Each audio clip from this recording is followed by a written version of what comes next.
He's on the rope. He's spinning off the rope. He's moving around. Now he's getting a little bit of a rhythm. He finally got that second win. Can't be stopped. Coming to a close. Hands up. Defense. Side step. 1, 2. Please don't overextend. It's the endurance test. The real fight begins. Take a walk to this corner. Come get your second win.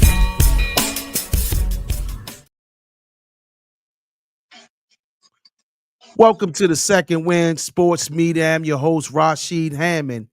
And today we're going to talk about the Gervonta Tank Davis fight versus Lamont Roach Jr., which will be taking place in March at the Barclays Center in Brooklyn, New York. I have very special guests in the building. We will have more coming in a brief second, man. Few guys had called in, so they're probably having some technical difficulties with their links, if I'm not mistaken. What I'll do is I'll reach out to him once I get C's up on here. I will reach out to the other following guests. Yes, indeed. Ladies and gentlemen, I have two special guests in the building. I had to bring the experts on here today, the ones that I know the sport. There's a few more other guys coming in. Hopefully they get to join in today. Ladies and gentlemen, I'm going to let these brothers introduce themselves. Who I have on here so far, man? Whoever want to go, I go. Ray. A lot of people know me as Breeze.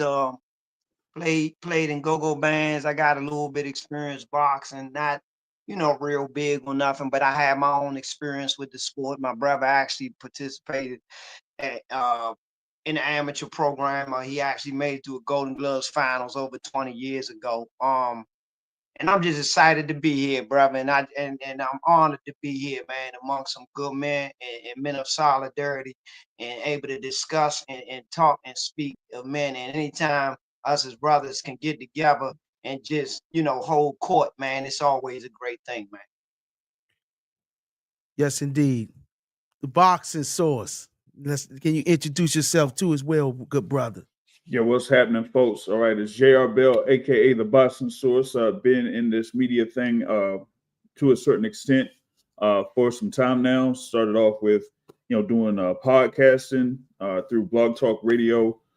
Started my podcast in May of 2015 through Blog Talk Radio, and then carried it over to YouTube and just had it available through YouTube, Spotify, and other podcast applications. Also, was pretty much am a photographer when it comes to boxing events, as far as like putting photos there on the website, theboxingsource.net. So that's pretty much my backstory there with boxing, as far as like covering boxing in general. But I've been following the sport since like the late 80s and things like that. And brother Ray, you were talking about you kind of like delved in the boxing game, but you're also part of a go-go band. I'm not sure what instrument you play there in the go-go band, but some many years back, when I was coming up in the high school days and college and all that, I played the trombone. So I don't know if you might want to, if you need a lower brass guy, I might be your guy, but I have to freshen up though. I have to freshen up. My mind. I'm a musician as well, man, and you look like for some reason I knew you was going to say trombone. I don't know why.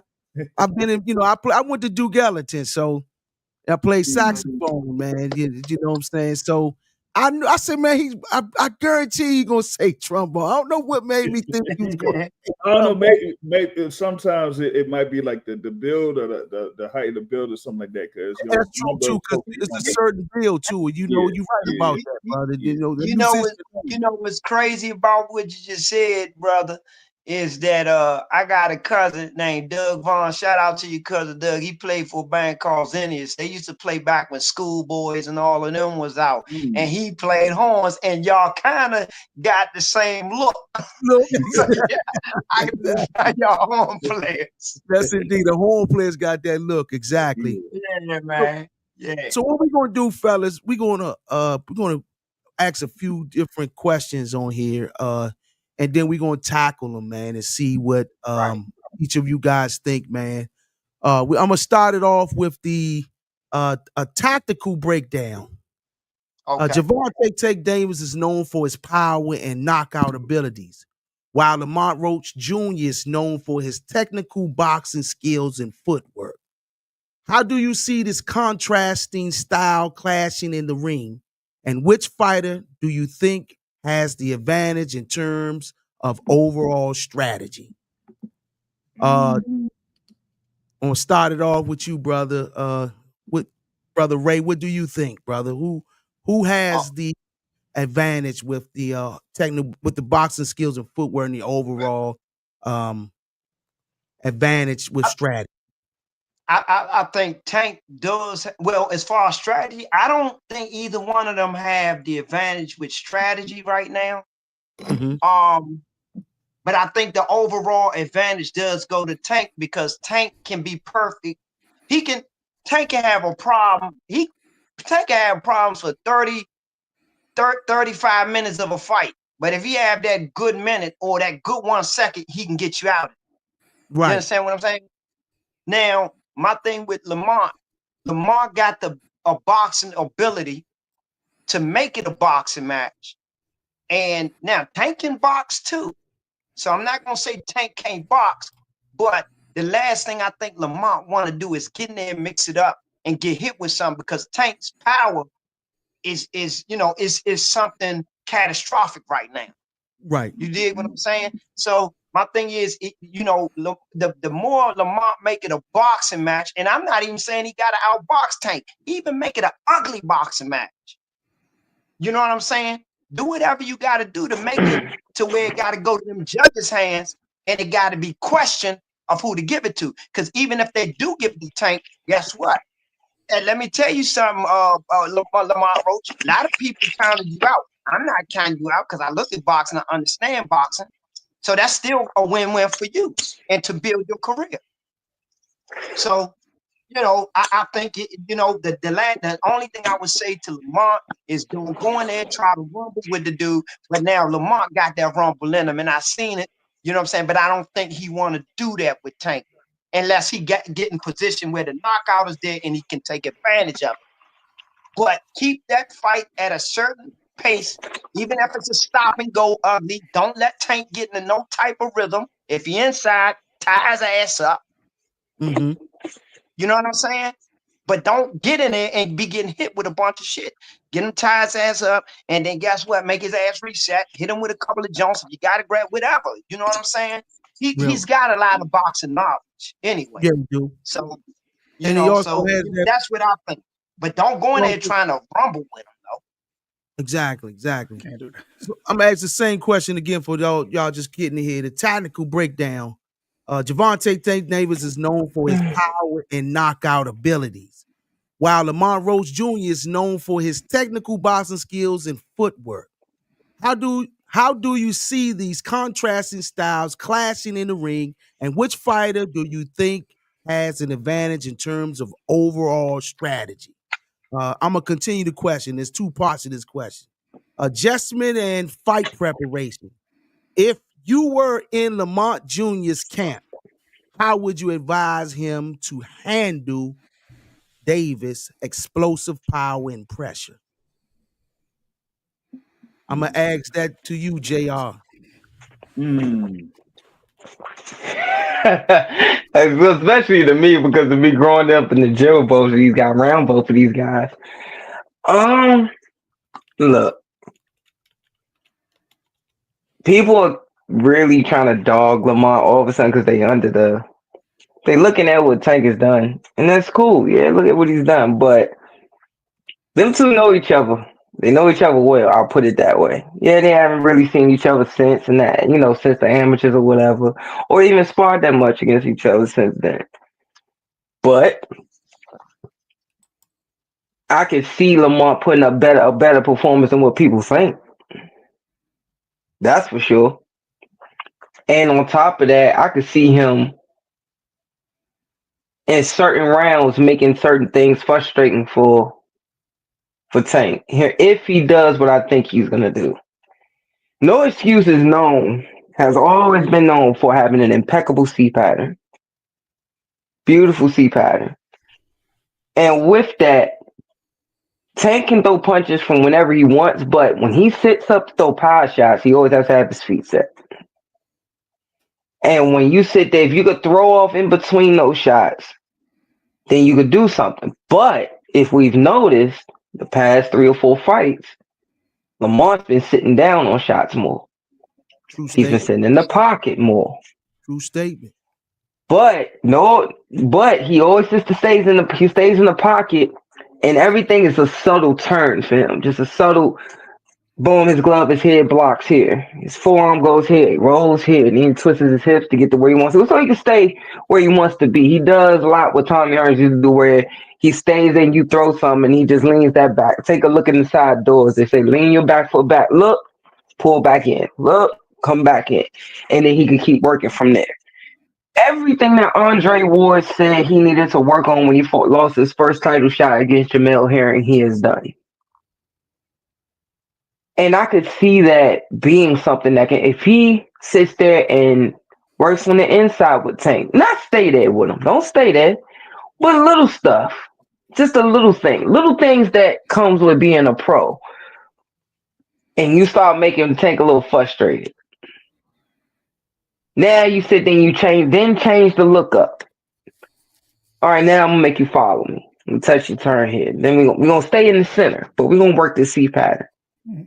We're gonna go ahead, then go back to the center, then go ahead pulling again. Now start hitting him in the thigh a little bit.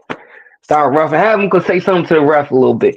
That could change the whole tide because that goes into mental, that goes into breaking the guy's rhythm down, breaking the guy's game plan down, what he wants to do. And that could make a lot of difference.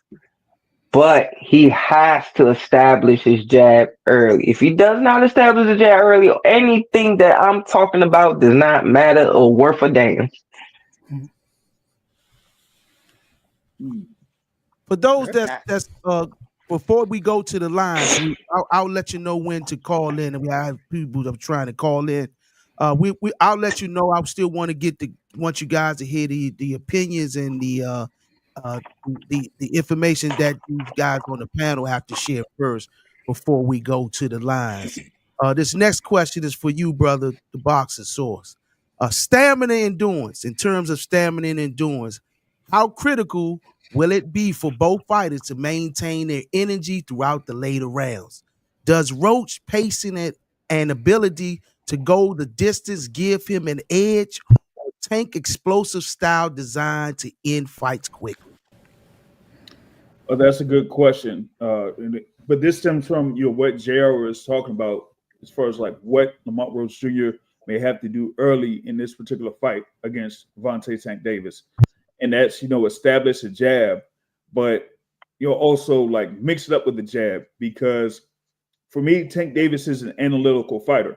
You've seen it in multiple fights, particularly in his last few fights. What he'll do is he'll get his opponent to do what they do in order to get a level of comfortability. And then once he does that, then he says, you know what? I'm gonna lure you in. I'm gonna lure you in. I'm gonna lure you in. And then once you feel like you got me, that's when I get a quick counter in or something like that. Like look at the example of Rolly Romero. Romero was, working the jab and comfortable, like, using the distance. But then Tank was just saying, okay, you think you got the distance? All right, cool. I'm going to just back up. I'm going to back up. And then once you feel like you got something, boom, I catch you. You see what I'm saying? And I think that's what Tank has done with these past few fights is he's had his opponents get to a level of comfortability that once they do what they do, they feel like that particular thing is working. Okay, you approach a fight. You have a plan A. You go through those first 3 rounds. You execute that plan. That plan's working. So it's almost like, okay, it's working, all cool. But once Tank makes that adjustment, are you going to be able to switch what you're doing and go to a plan B? Or in some cases, will you be able to make it to have a plan B? Because he'll catch you, and usually once he does, that's a trap. You feel me? So that's the thing with Lamont Roach Jr.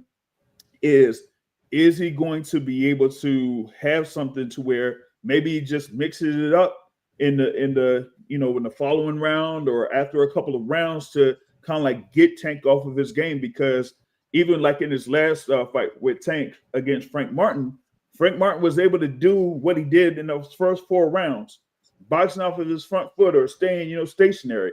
And then once Tank started to, go forward and move forward and, have Frank Martin throw, and then it'll just throw back and then just keep going forward and boom, boom, and eventually break him down. That is what we got to see if Lamont Roach Jr. is going to be able to make an adjustment after Tank does what he does after a few rounds. True statement. Next question is for you, my partner, brother C's. This one's for you, brother. Yes, What's indeed. up with you, see? Yes, Hey indeed. man, hey man. What's happening? Yes, indeed, man. This question is about mental fortitude and game plan. Tank Davis has demonstrated resilience in the past, bouncing back from tough moments in fights. Do you think Lamont Roach Jr. has the mental fortitude to weather Davis' storm? How important will it be for Roach to stay composed, especially if Tank lands a big shot in the early rounds? It's going to be the most important thing.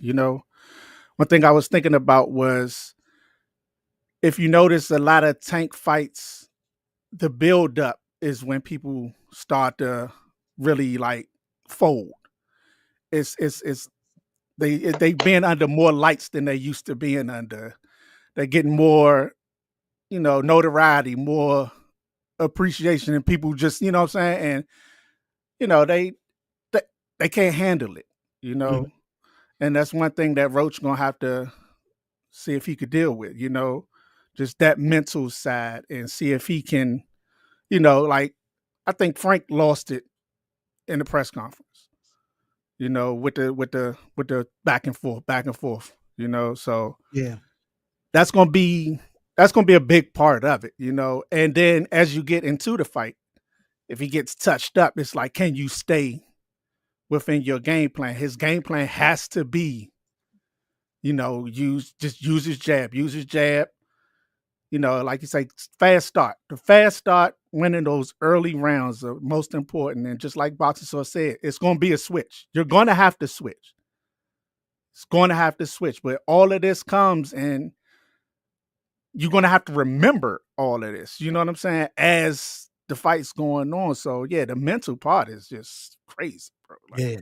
I mean, it's sure. it's boxing though, right? That's the Right. boxing is damn near mostly mental, right? Real talk. Real talk. All right, that was y'all brothers, man. Y'all rocking and rolling, man. These questions, these answers is superb at the top level. Let's That's get it, fine. bro. Yes, indeed. I had to bring the logical thinkers on today, man. You know what I'm saying? The next question is for you, brother Ray. What's happening? Power versus precision. Gervonta Tank Davis is known for his knockout power, but Lamont Roach is known for his precision, technical skills in a fight where power and precision are both key. Which do you believe will have the upper hand in this match? Will Tank's power overwhelm Roach, or will Roach's technical and discipline allow him to control the pace? Well, who's ever better at what they doing and understanding their game plan, and then gonna go in there and execute their game plan right? You know what I'm saying? Because the thing is, Tank got power, but see, but this is the wild card of the whole situation, and that's why I'm so glad that we all sitting here talking. The thing is, Tank can box too, so Roach might got the he kind of. I'm gonna be honest. I think Roach has to box to really keep himself preserved to a point to when that knockout come. If he feel that knockout's there, he can take it. You know what I'm saying? But the thing is, if it become a boxing match, and now Tank say, well, okay, well, I'm a box with you. If Tank feel he can't get the knockout, or he don't want to take certain chances, Tank still got a chance to outbox. Roach. Real You talk. understand what I'm saying? And that's something that Roach brings to the table that I haven't seen any other fighter bring to the table against Tank. And that's why I don't understand why a lot of people writing Roach off. Yeah. That's the best way you can describe it, because that's been my arguments this whole entire time when they announced him as the person to fight. That show you how the average eye of boxing is so behind. Like if you ever talk to a football player and a person that's a basketball that studies basketball or fan of basketball is more in tune with the player than our boxing fans are a lot of times. In terms Now, of let me reiterate some on what I was saying. Now, the thing is, by that being the first time that we might see that, we've already seen Tank knock everybody out, right? right, Can we all agree on that? most definitely. Okay. Tank can box. That's something that you understand, or everybody on this panel can understand. But we haven't seen Tank have to display that until he hurt his hand when he fought Pitbull. And what did he do? He couldn't land what he wanted to land, but he kept turning him. Kept turning him. Yes, he did. Yes, he did. And people don't even understand that because they like, Pitbull did this and that. He didn't do nothing with Tank. Tank kept turning him with one hand. Turning on him. Yes, right. You ain't never lie. And in our eyes, those that, in the eyes of an expert, those that really that are true boxing fans, I thought that was masterful to be able to yes, he did. and win the fight with that tactical the way he did that was show how brilliant he was in his boxing abilities. Right then and there, I knew that he could box. Now, but this is the wild card with Tank that people are now starting to understand, because the last fight I saw when he fought Tank, or when he fought Frank Martin, when a lot of people thought he couldn't beat Frank Martin because they so captivated with the man got muscles and size. And I ain't gonna lie, Frank Martin got a nice little pop to his punch and stuff like that. Here's the thing: Tank started walking through them punches. Yeah, he did. He did. And I'm gonna tell you something: is when you start walking through punches, you can box and you can get somebody out the way. You become Michael Myers in the boxing game. That's true statement. And a lot of people don't understand that. And I'm gonna tell you, I'm not looking for Lamont Roach to even be able to knock Tank out. Not saying Lamont can't crack, but what I'm saying is Tank is at that point where he's walking through shots. We talk about Tank's power first. Some people question his skill, but those who understand boxing, he has skill. But we never seen whether he walked through shots. Tank is showing he walked through shots, and that's why even with all of that Shakur question stuff, man, we'll talk about that later. But I got the way I feel about that. Yes, what are we talking about? You know what I mean? We talking about it. Yes, indeed, man. The next question is this, brother. Impact of previous fights. Javon, this is for you, brother JR.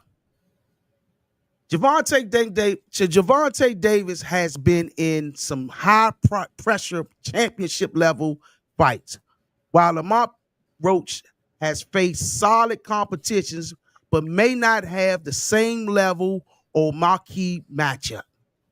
How much of a factor will post experience in big moments be? And can Roach rise to the occasion in a fight of this magnitude? Let's look at it like this. Let's just give a full evaluation of this, shall we?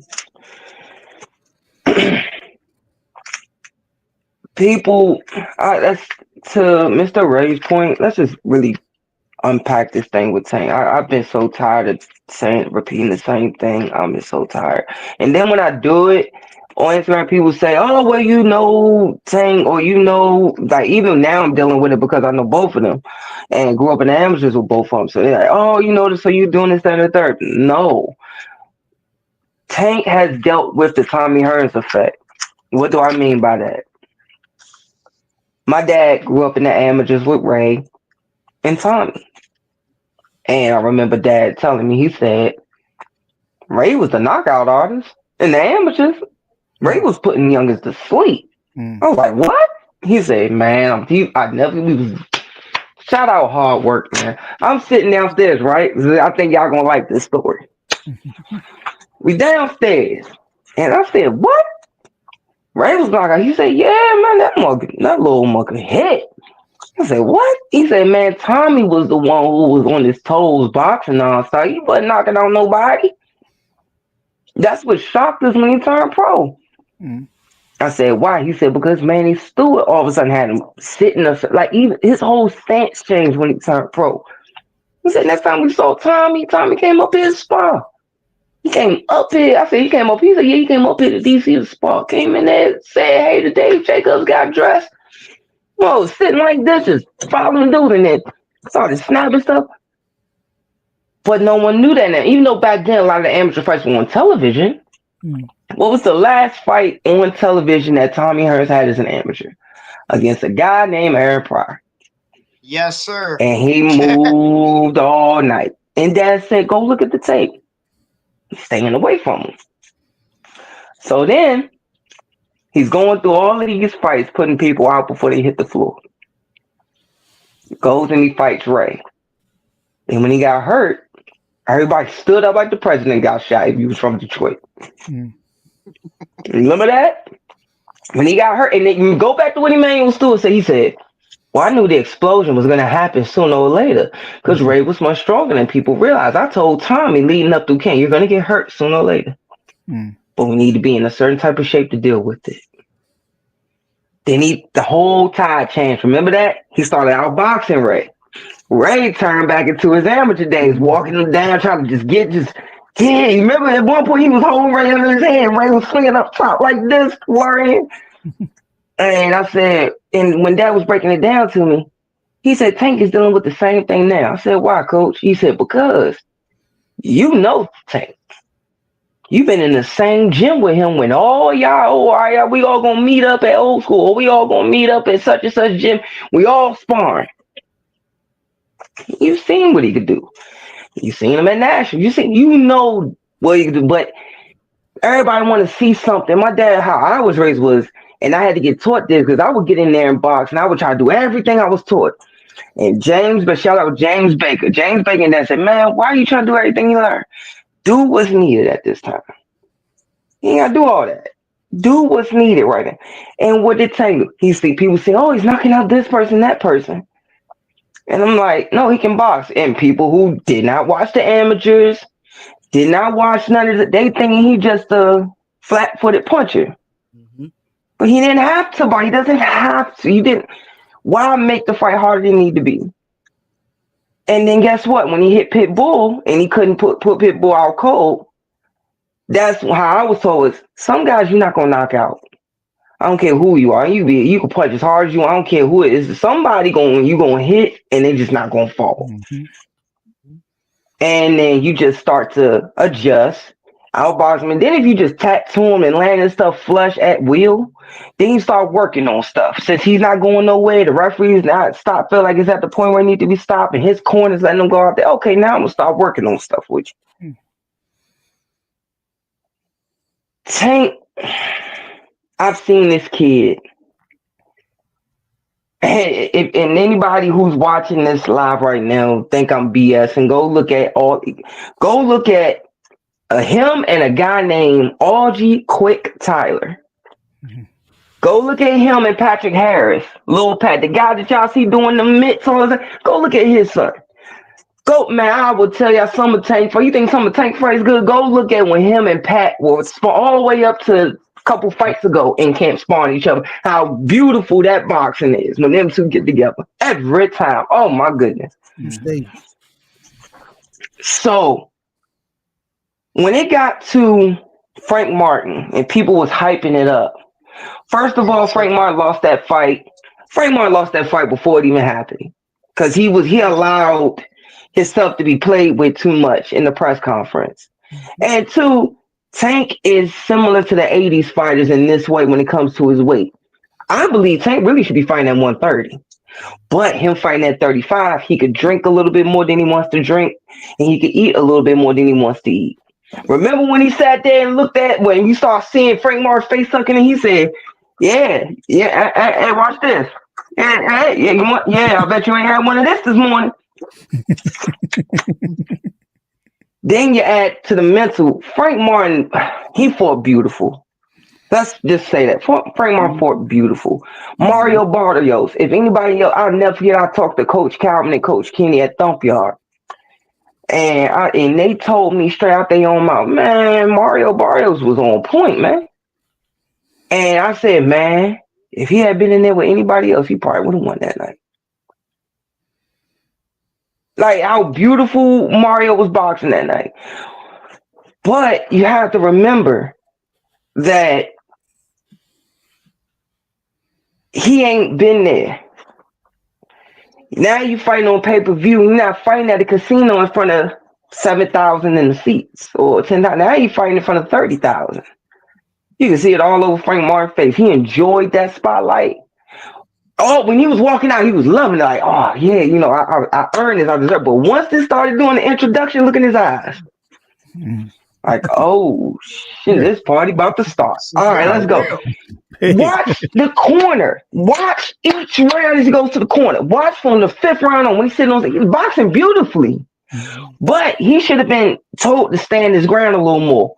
Because when for people who don't know, who are watching this live, and I'm gonna tell you from experience, and I'm gonna tell you from being on both sides of this. When you got a guy under control, you can box on your box for all night. All night. You can be on your back for boxing all night. But it's harder to be dog tired and go backwards than it is to walk a dude down. You can be dog tired and walk a dude down because it's like doing your road work. True statement. But when you got a guy and you pop, and you turn him, and then all of a sudden this man just and you left him over there with a 5-punch combination, 6-punch combination, and you pivot and this man right back on you. The ring start getting smaller. Mentally, the ring's still 20 feet by 20 feet, but mentally, that ring gets smaller and smaller. And it's like, bro, this dude won't stop coming. And if you watch, he started going too close to the ropes. And he started going one way.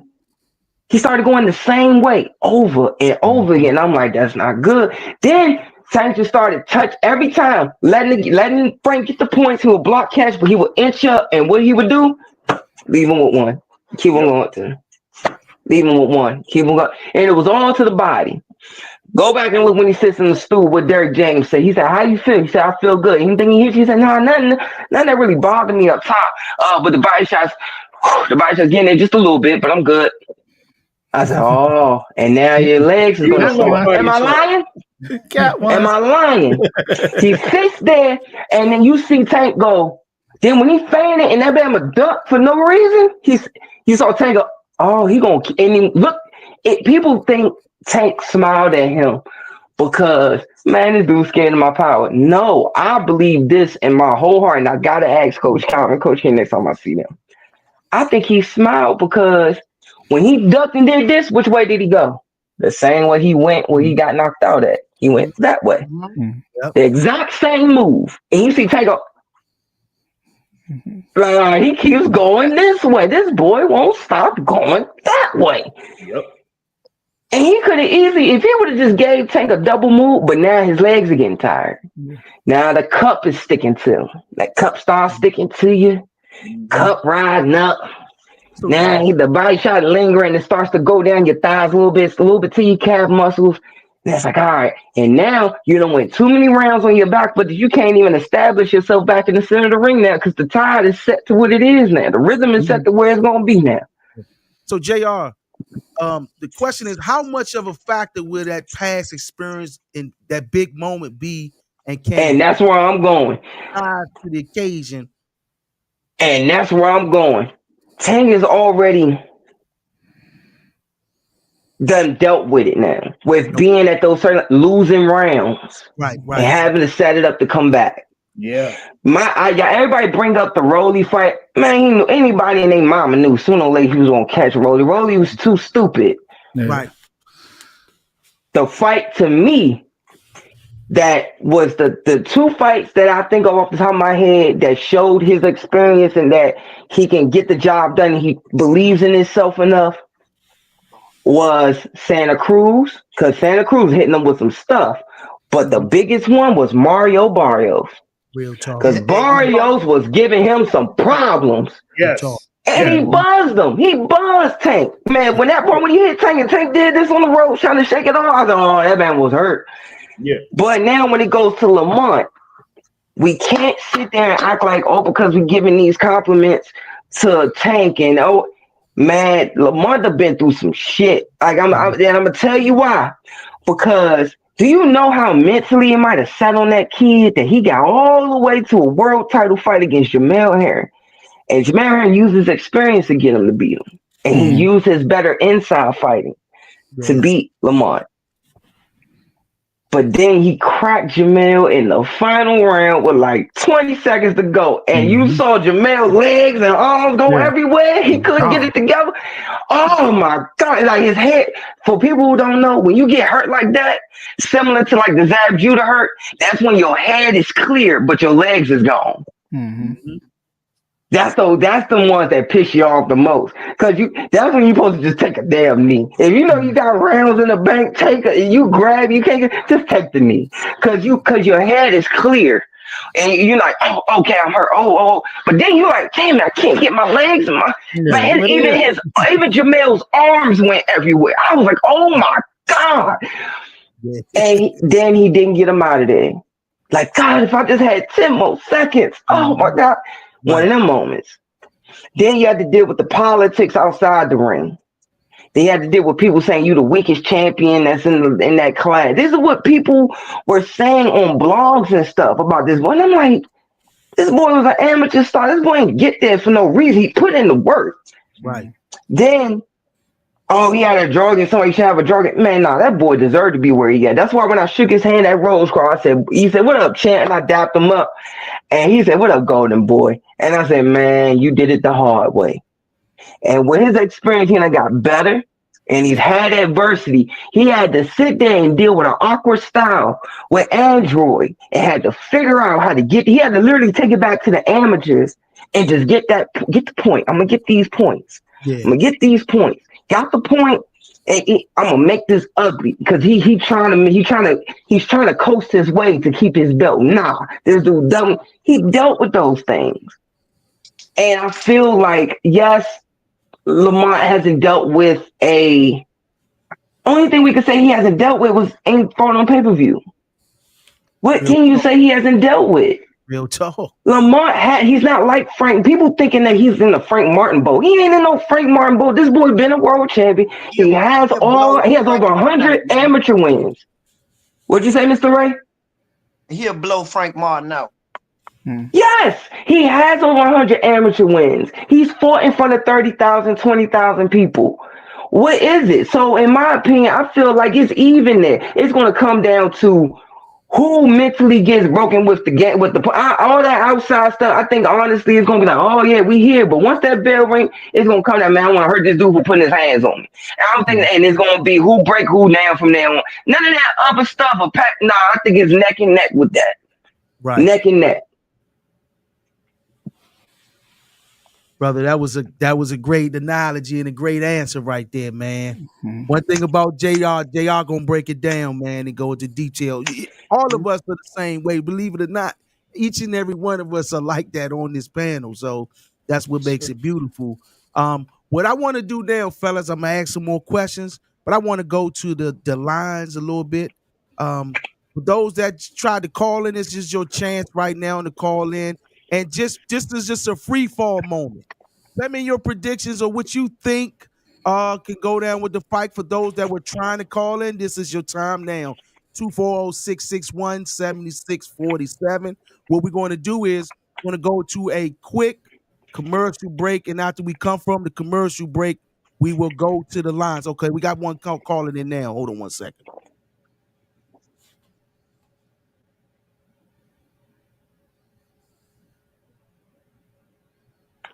Welcome to DC, the Second Win Sports Media. How can I help you?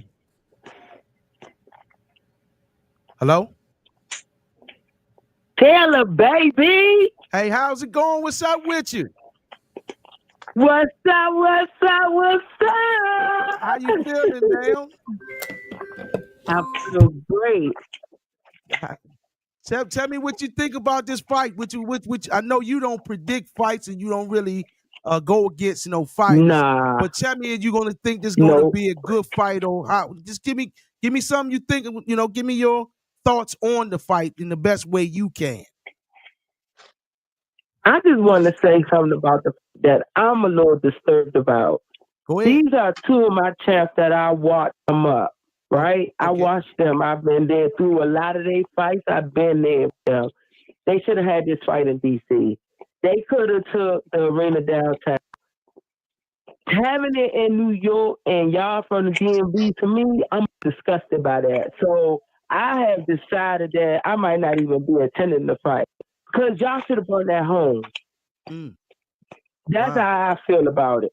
Now, they gave each other a shot. They both great fighters, great champs, right? I respect that Tank is, he's probably the prize for this, right? Right. And they gave each other a shot to be in the limelight, but they showing that limelight here at home. It's a lot of people. You know what? They think that boxing only feeds them and their families.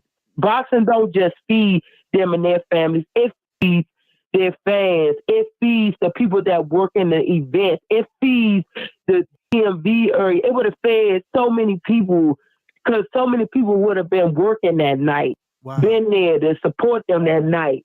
So you take the money and instead you give it to New York. Wow. I love New York. Y'all know I rock with New York. But come on, y'all go get the money to New York when people here need jobs. People here need to eat. Y'all make sure your own eat. Y'all ain't make sure the world's #1 fan eat yet. Mm. You go get the money to New York for other people to eat off of. Cool. That's how y'all want to curry it. I have decided that I might not be attending this fight. I might look at it from a distance. Wow. And that's how I feel about it. They two Washingtonians, two natives, two DMV fighters. They should have been home.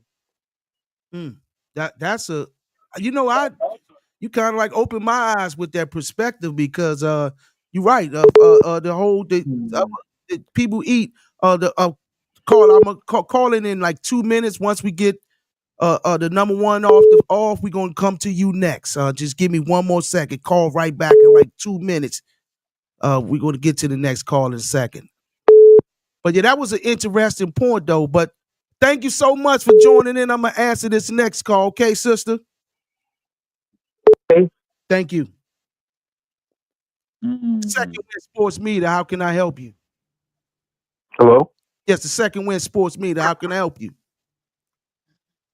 Yeah, I was calling in to talk about the Tank and Roach fight. Yes, indeed. Gillen, we want to hear your point of view, brother.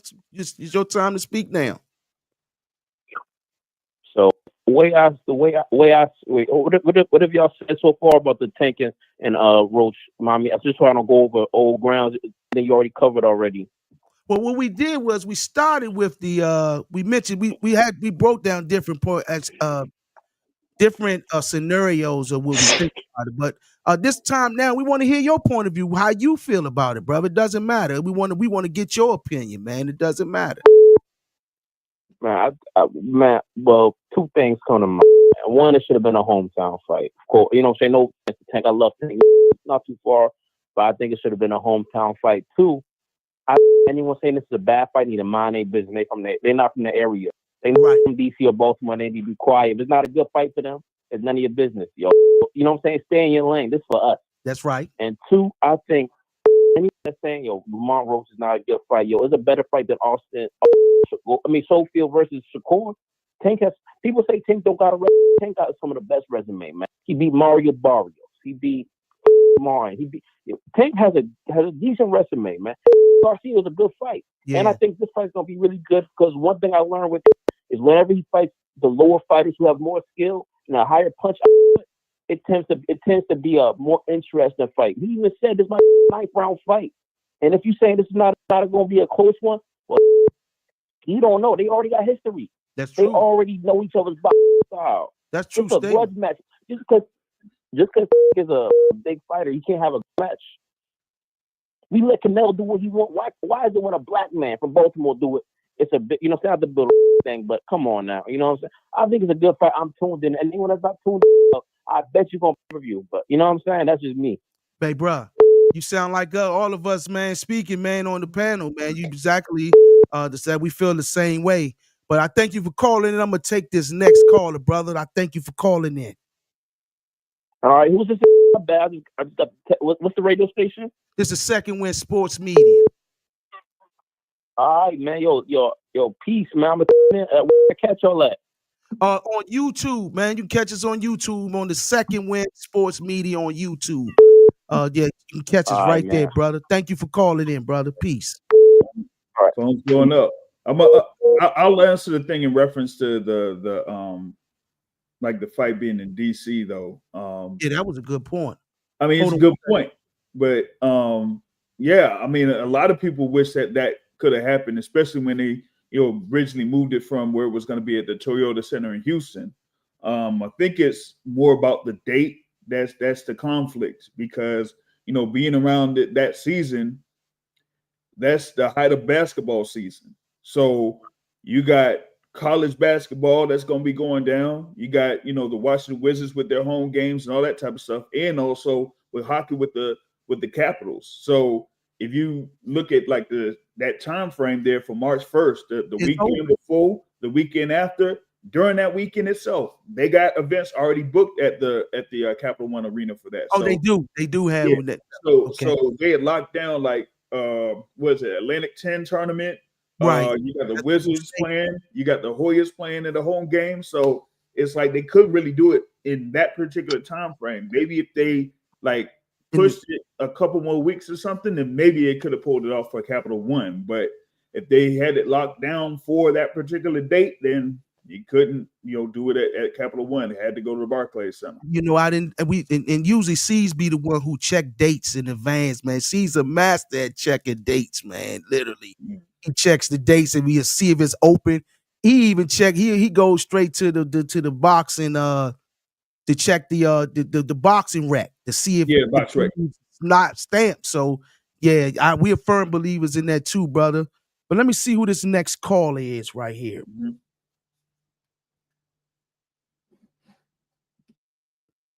The Second Wind Sports Media. I have two muted on the line. Oh, yes, how can I help you?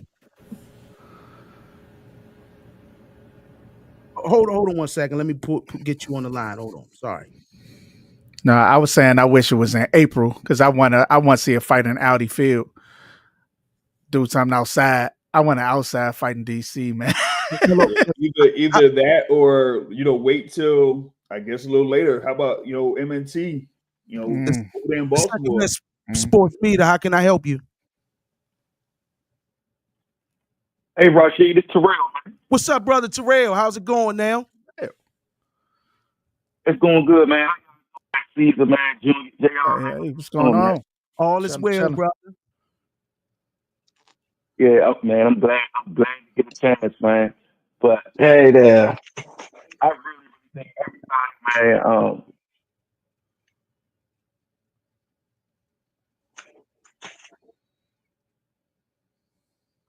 Oh no, Terrell, call back in, man. Is somebody calling in? Hey, ladies and gentlemen, from here on out, when someone's speaking, just give the phone a little chance to air out, and then we'll call you. We'll reach out to you, or you come in after that person calls, please. Go ahead, brother Terrell. My apologies, man. Hold on 1 second, bro. Let me get you on here. Hold on, brother. Hold on.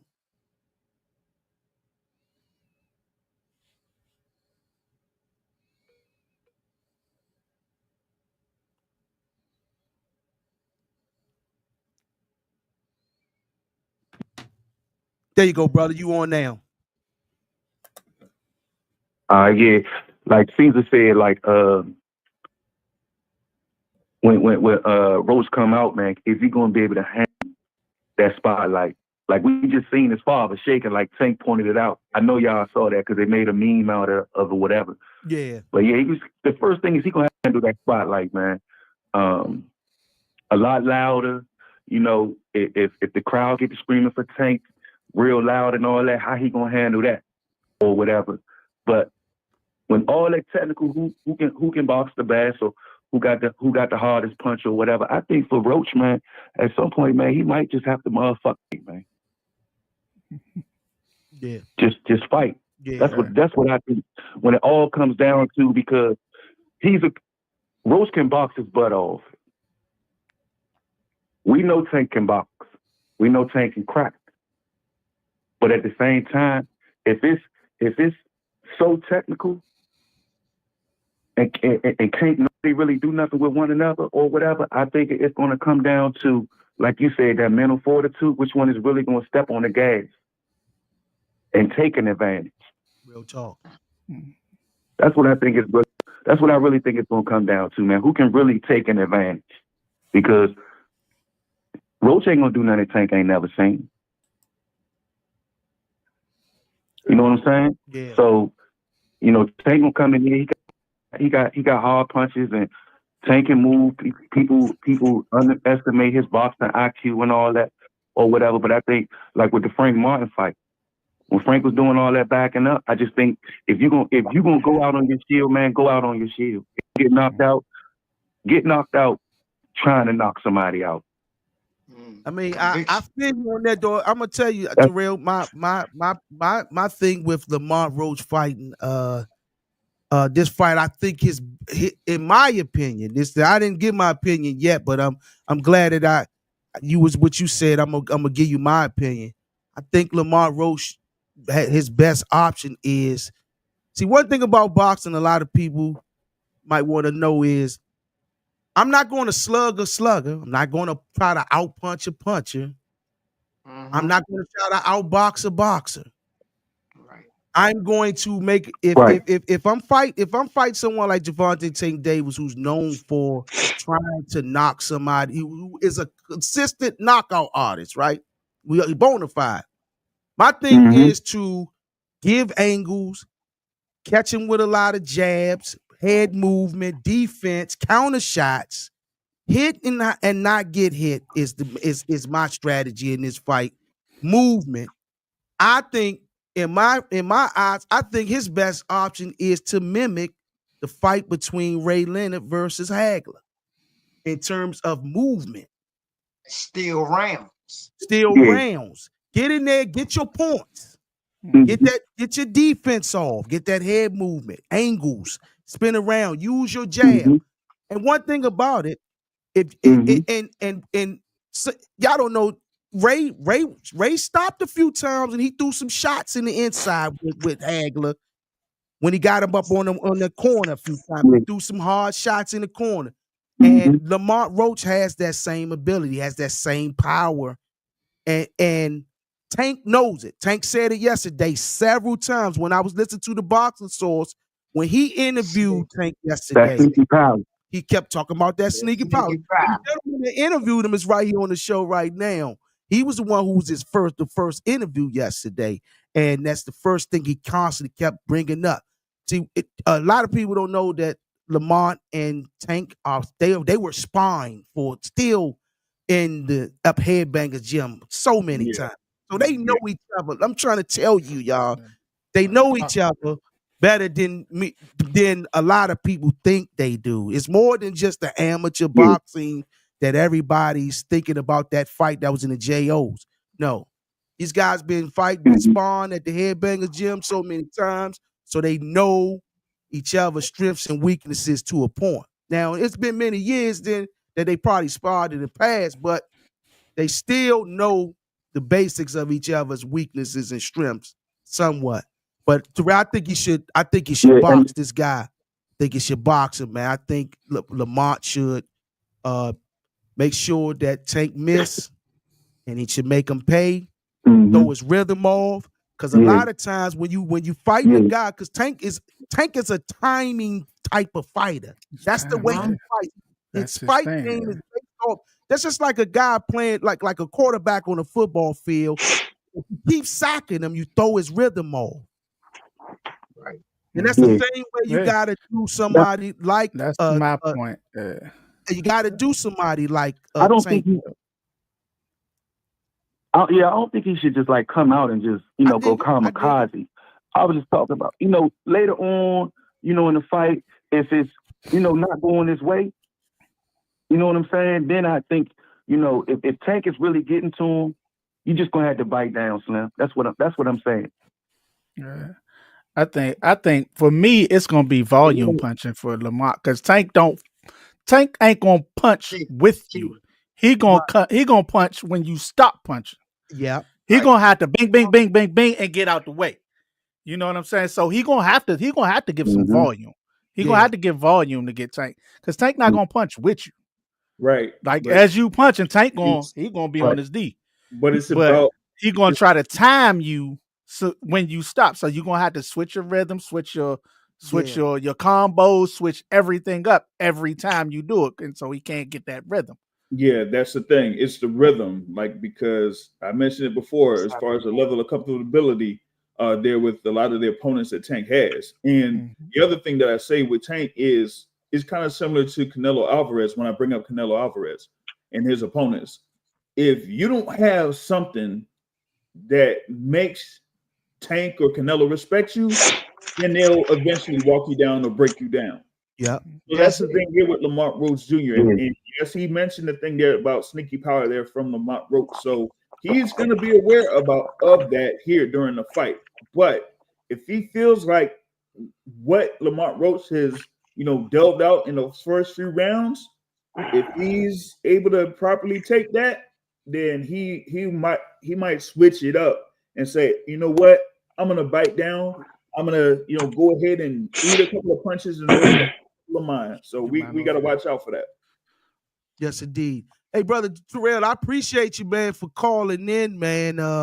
You one out consistent brothers that call in my guy right there. That's my dude here, man. He one of our top guys, man, that calls in and he shows love. Let me tell you something about Terrell before we go off. This brother, man, he gets boxing gloves signed. He loves the sport, man. He one of our true fans in this area, man. He knows the fighters and the fighters know him, man. I appreciate you, brother. Yeah, and I love it, man. And I really appreciate y'all. Every time we talk, Rashid, I always tell y'all, man, y'all educate me. I never fought. I was always around this sport. I wish I could have, but it ain't work out that kind of way for me or whatever. But I just love boxing. Boxing is at the top of my to-do list when it comes to sports. Yes, I'm not watching anything else if a fight is on. Boxing on. And boxing appreciate and I appreciate y'all. Boxing appreciate guys like yourself. Before I go to Rashid, okay. I did get my beat it up combo pack. Thank you, brother. Okay, brother. Yes, indeed. It came through. Yes, indeed. Yeah. Yes, indeed. Yeah, just give a shout out on that. And yeah, man, I'm trying to catch y'all anytime I can, man. You know what I do, Rashid. And yeah, if you ever need me, man, you already know what it is, man. If you ever need ready, me, man. bro. Yes, and indeed. I'll be up New York. Hey, all of us on this panel gonna need you in March, man. I'll share with them what you can help them with, man. In March, man. We all gonna need you for March 1st. We try to work something out. Yeah, we're gonna need you for March 1st. Yeah, we try to work something out. Okay, brother. Peace and blessings, man. All right. Peace. All right, man. Y'all be good, man. You too, brother. You too, brother. Yeah. What you gotta say, JR? You got it. This my thing. I like everything Terrell said, but when he says there's nothing that Lamont can bring that Tank ain't seen, I think that go both ways. Both ways, yeah. That goes both ways. Mm-hmm. I mean, and at the same time, this is why I keep telling people, I would not be surprised if Lamont does a beautiful show. I would not be surprised. The furthest outcome that people are expecting, it wouldn't surprise me. Right. Because I watched this kid. Come along and turn pro and become a better professional. Right. And knowing that, okay, this is my weakness. I commend Lamont Roach more than a lot of these other pros that I've seen who sit there and they stick to this. This is what I am. And then everything that boy felt was a weakness to his game, he added to it. Right. Everything. Okay, I need to walk forward. I already got a good CPAT. I already got a good tech. All my technical ability is almost second to none. Like I can honestly watch Lamont Roach and put him with guys like Georgie Benton, With teachers. Alexis He had Alexis Arguello, technically sound fighters that were Andre Ward. These guys that are technically sound fighters. I can watch him and say that right there is beautiful to watch. Like when you want to talk about beautiful C pattern, how many steps you're supposed to take off the C pattern, not to get too close to the ropes after doing your C pattern, all of that. And then, but he already had that down pat. But his inside game needed work. Right. Him knowing how to do certain things on the inside like a pro needed work. Him twisting his hip just a little more to stick a guy needed some work. And I can't say you need that much work no more. Yeah. So it's like, I get it. A lot of people are in awe of Tank. Power does that. When you have power, that's always going to be the equalizer in this sport.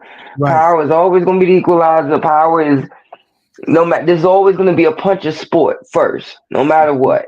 Yes.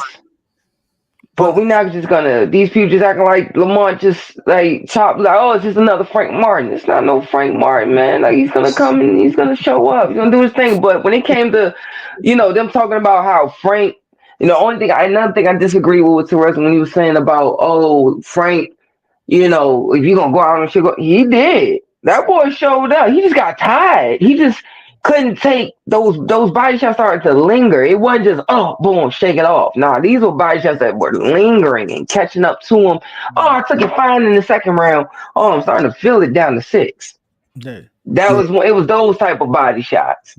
And he did his thing. He just wound up getting tired. The pain started to linger. Instead of, all right, I do all my ad work. Now it's there and gone. Now it's lingering and it's catching up to me. And now I'm getting he got more mentally fatigued than he did physically fatigued. That's why he started going the same way. Because when you get mentally fatigued and then he started to get physical, he was making all these. Now he's staying. And didn't he tell you? He said, man, stop staying on the rope.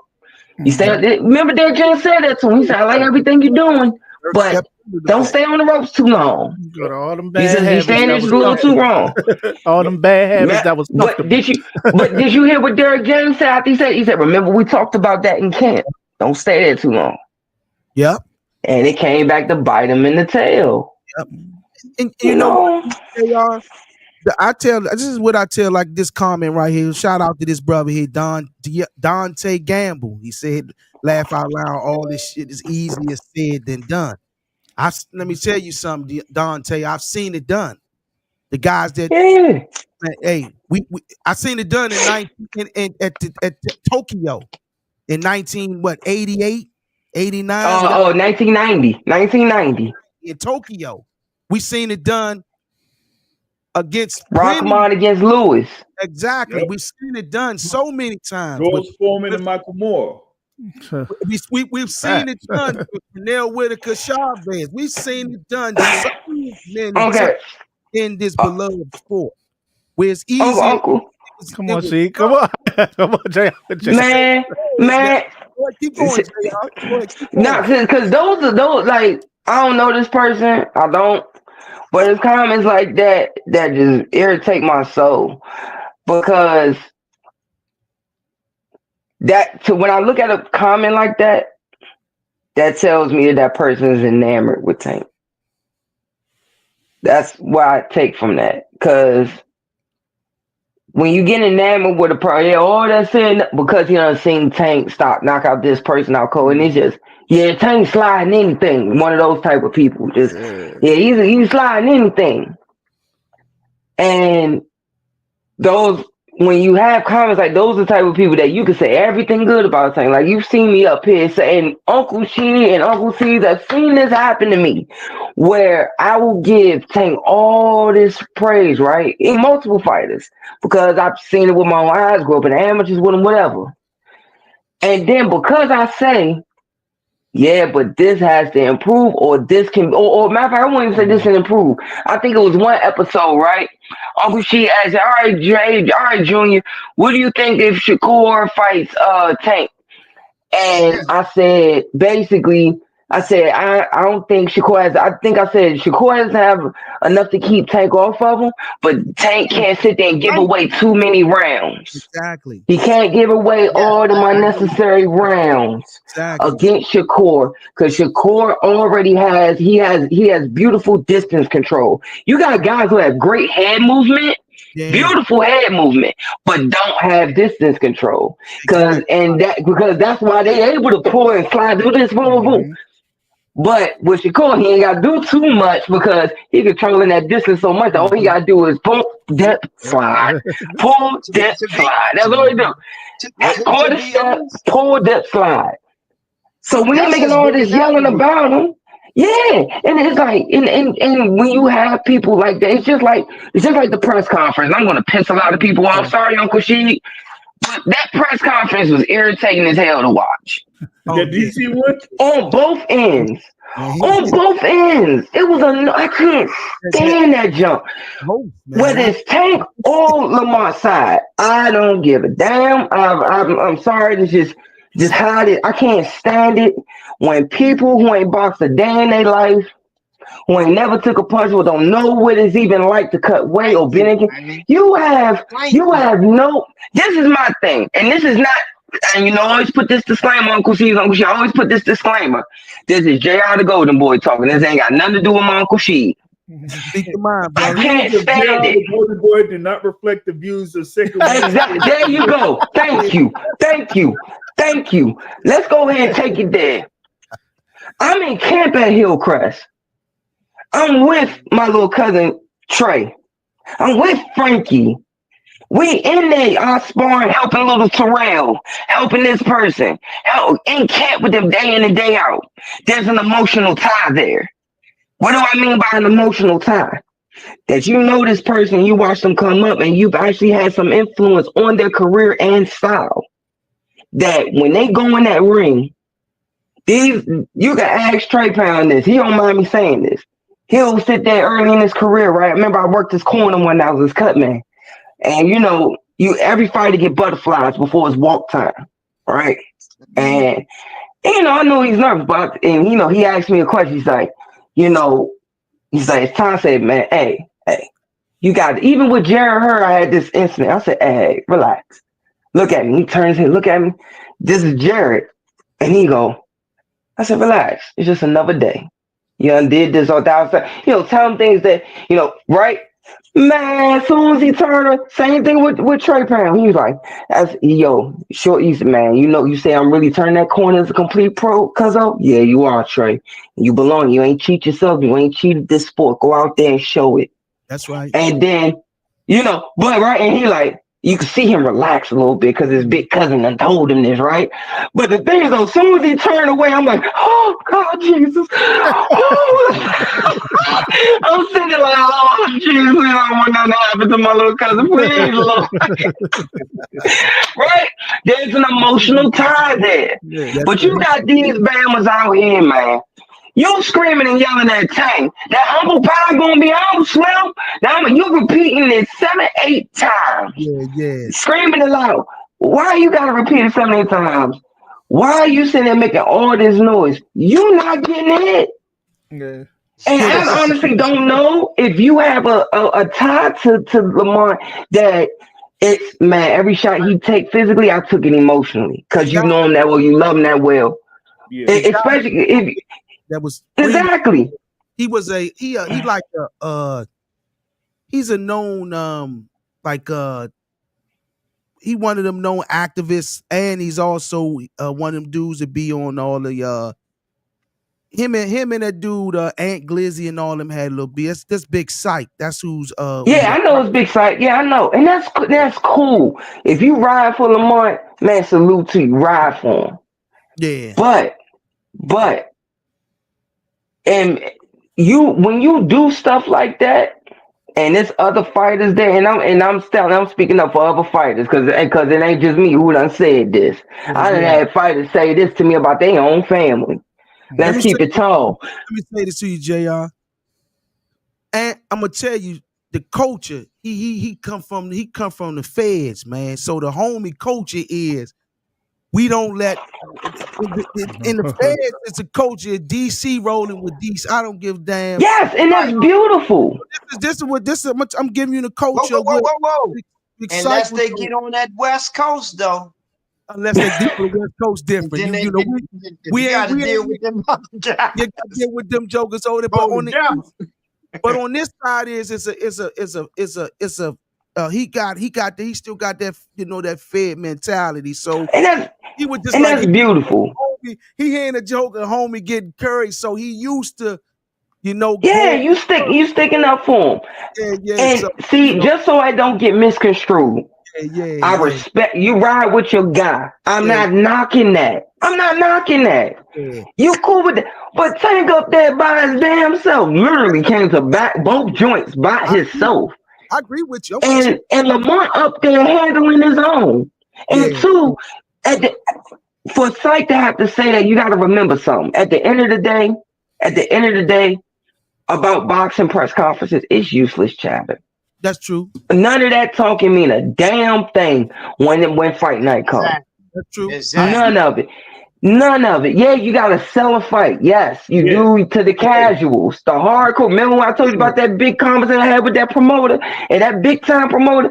He said, people like you and your father, we know y'all just gonna tune in to watch a fight because y'all purists. But a lot of it is to get the casuals. Y'all get their attention. Cool. Mm-hmm. But when it started to get slightly personal or whatever you want to say, heated, Syke didn't have to say nothing because guess what? After he said the first part, like what I'm saying is after Syke said that first part, I agree with you. He didn't have to say nothing else because he know that little joker right there gonna show up to see your ass in March. He gonna show you, and then you ain't gotta say nothing else. I agree with you 100%. I'm just telling you. Yes, sir. Yeah. Before y'all don't misunderstand what my stance on it is. I don't agree that he was correct. Let me say that first and foremost. I know. Yes, sir. Yes, sir. What I'm saying is, I think he was just the culture of. I'm just explaining. Yeah. He did a big bid in the Fed, so you know. Oh yeah. I know. I heard. He stood tall on it too. He stood tall on it from what I heard. Yeah, but he didn't need to though. To be honest with you, I don't think he needed to. You got it, the source. You got it, brother. No, I mean, I was going to piggyback off of what JR is saying. You have a press conference. That's all for the casuals and everything like that. That's real talk. The purists are going to be there to watch the fight because the purists know the fighters. We all know the fighters. We all know the history between these two. Mm-hmm. But when it comes to like outside chatter, there's a level to it. You know what I mean? There's a level to it. You can ride for your fighter. Yes, please. You can ride for your fighter. But what you can't do is you can't get to the point where you disrespect the opponent. Yeah. You feel me? Because what you do there is you don't know what that opponent is capable of. Yeah. Adding fuel. Adding fuel. You don't know what that opponent is capable of. And like JR said, at the end of the day, the ones talking ain't the ones stepping in the ring. Yeah. Right. And I'm okay with Syke, just like the guy Dante Gamble. He just said something else. It's okay because because this sport is lonely enough as it is. So if you really riding for Lamont, then you're gonna be there, win or lose, and be able to pat him on the back and say, "Hey man, call me if you need anything." After all of this is said and done, and whether his hands is hurt, whether his body's just plain old tired from 12 rounds or whatever the case in an 8-week camp. But like Dante Gamble just said, Uncle G, you see it right there at the bottom. Anybody pull it up? I'm not just anybody telling you this. I'm a first-hand Baltimore Nick. That's fine, but you also making my point. You like Tank. You're enamored by him. Right. And no. I'm not. I'm not taking what you saying. I know that you ride with Tank, and that's great.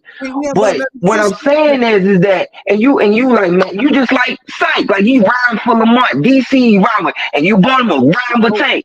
But don't sit there and ride with everything we saying about what Lamont may be able to do, or what he has to do in order to make a round go his way, or make a half of a fight go his way, that Right. you sitting there and shutting man, oh, that stuff sound good, but it's like, dog, we know he still got to execute it. If he can't execute it, he's short. We He's gonna agree be with short that. regardless. We agree with all of that, dude. Gamble, we agree with all. Yeah, we like, yeah, Gamble, man, if Yeah, it was a but fight, I mean, they said it. He said it in the press conference. Hey, exactly, Tank said it. I mean, it only take one shot. exactly. One And shot. they do. especially with them eights on. Oh, have mercy with them eights on. And no So head I Jen. mean, even Tank know it's possible. Exactly. Tank kept it real about being nervous the Ma- whole 9 yards. Everything in that press conference, he was human. He stayed human within that conversation. And Matter listen, of fact, I hear you But saying that, can I right? I'm with you, right? can I On can on I you, can I on just you rolling with say you. something You got it, brother. that can I yes, say sir. something that just what I like Yes, about sir. this fight? And it's very important with the way boxing is now. They have a history. Lamont and Tank got a history. It came together. And to be honest, I think they got a respect with it, and they might even be friends. They You know are. what I Yeah, like about they this trying to fight? make some money. Yeah, they good. Them friends don't mind fighting each other. But then you got Shakur and Keyshawn Davis, and I love Keyshawn. Shakur, I feel a certain way about. I think he can fight. I think both of them fight. Yeah, But my thing is, there was an era where friends gonna fight each other. Most If I definitely. gotta fight you, Maurice Blocker, Simon Brown. Yeah, yeah, Prime man. I'm examples. trying to. If you not my friend, like Mike Tyson said when he fought Clifford A.T.M., that's my favorite speech when he gave after. If you my friend, you'll fight me because we got to take care of our family. we trying to make some money. Right. And You know at what I'm the end of saying? the day, that's why I respect And I love Tank this for fight, man. even giving him the fight. You know what I'm saying? Mike Tyson had a conversation with Zab Judah and Floyd Mayweather when they were younger amateurs. I mean, they just turned And said pro. they was gonna fight He each said, other. "Let me tell y'all gonna fight each other." Exactly. He said, "Y'all are going to fight each other." And Listen, he I like, had "Oh to, no, that's my man. This is my man. Hell no." I He said, did what "Man, I had to do with if you Clifford want, because if that's my guy, man. I mean, that's my exactly." He's guy. like, "That's my guy." I He's had like, "You know," but he said, "Listen, your guy gonna get you paid." Yeah, because he number one and you 1A. Let And me listen, let me y'all gonna be the best go too. ahead. Y'all gonna be the best too. Point blank. Yeah. You're gonna have that's gonna make them. They're gonna make the money. And the same thing with this fight. I understand. We're gonna get a lot of people come on here from different. You're gonna get some DC dudes come with the same stuff, and we're gonna say the Yeah, same thing about what they feel about Lamont on that side too, because we're gonna tell you what we think is gonna be. I'm telling you, we were saying a game plan that could work for him. We didn't say it was gonna be yeah. executed. And we say, oh, I ain't say Lamont Oh, one this one he time. We gonna like, win. dude, we just saying you mentioning us in the game plan. Like we just saying that he has to do this or he's gonna get hurt. Like Easy what is victory, that like baby. any Easy different than victory. any other fight that has happened? People give a game plan from each fighter and see if they're going to be able to assess that game plan in the actual fight. I mean, that's Exactly. what we're doing there. And what people don't understand is how special it is to be able to be in a ring and fight with somebody and be able to compartmentalize that. And y'all might have been cool. Every human can't do that. That's a special thing mentally. That's a gift. And it get lost, and it's getting lost now. Yeah. It's getting lost now. I Yes, love sir. my friends. To be honest, I don't have an extensive boxing situation. I would be all day just explaining it. But the thing that made me like it is putting them little bullshit gloves on we get from the toy store and Right. fighting with my best friend. He Right. might have busted me all in my head, but we got a bond to this day. Exactly. You know, this new shit, it's just wild, man. Yeah. I'll say this. I talked to Simon Brown, right? I got two Yeah. things, two things real quick for y'all. Two quick story times. When it comes to the first thing, when it comes to the talking back and forth thing, I'm not gonna say the fighters, but I remember I was talking to Uncle Bubbles, and he said Bernard Hopkins. He was at a fight where Bernard Hopkins was fighting, And Bernard Hawkins got his crew. You know, Bernard Hawkins ran with some rough dudes early in his career. Right. And so he fighting somebody else, and that joint packed too, right? They got their side packed too. So the fight's going on, and he start, remember how Bernard was? He was a slow starter, but then once Bowie Fischer told him to pick it up, he would pick it up. And he starts to, get over on the guy a little bit. And they start chanting the guy's name. And then he will hurt the guy and back off a little bit. So then, every time he back off and then the other guy starts to pick it up and get back into a groove, that dude's people will start screaming his name, like chanting his name. So they start chanting his name or saying some derogatory stuff. Man, Bernard said, boom, crack the dude. And I was like, that might be hurt. And Bubba said he looked back at the man, y'all don't shut up. Every time y'all say something, he getting hurt. Shut up. I was like, man, you can't be serious. And I said, man, you lying. So I go and watch the tape. Anybody on here that know me, I'm going to go watch the tape. I'm going to go pull up a tape. So I go watch the tape, right? And I can hear Bubbles yelling at every time they started chanting the other dude's name. And Bernard Hawkins will look, and you can see Bernard kind of like, at one point he looked over and nodded his head like that to them. And I guess they said something to piss him off. What? And you know how Bernard used to be, he'll tuck his chin real and throw like a right hand short and then come with a little hook and then grab you and hit his head, butt your shoulder and all that junk. Man, hurt, right? Kenny Chevalier was the referee. Kenny Chevalier, they said, man, I coached Kenny Chevalier Rosecroft. He said, man, everything he said was the truth. Man, every time they started chanting his name, it was like Bernard was carrying him. And every time he said, I'm about to hurt him again. I was like, oh, God almighty.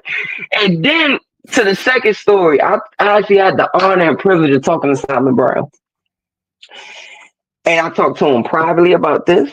And I talked to him publicly in an interview when I was on Slip and Count about this.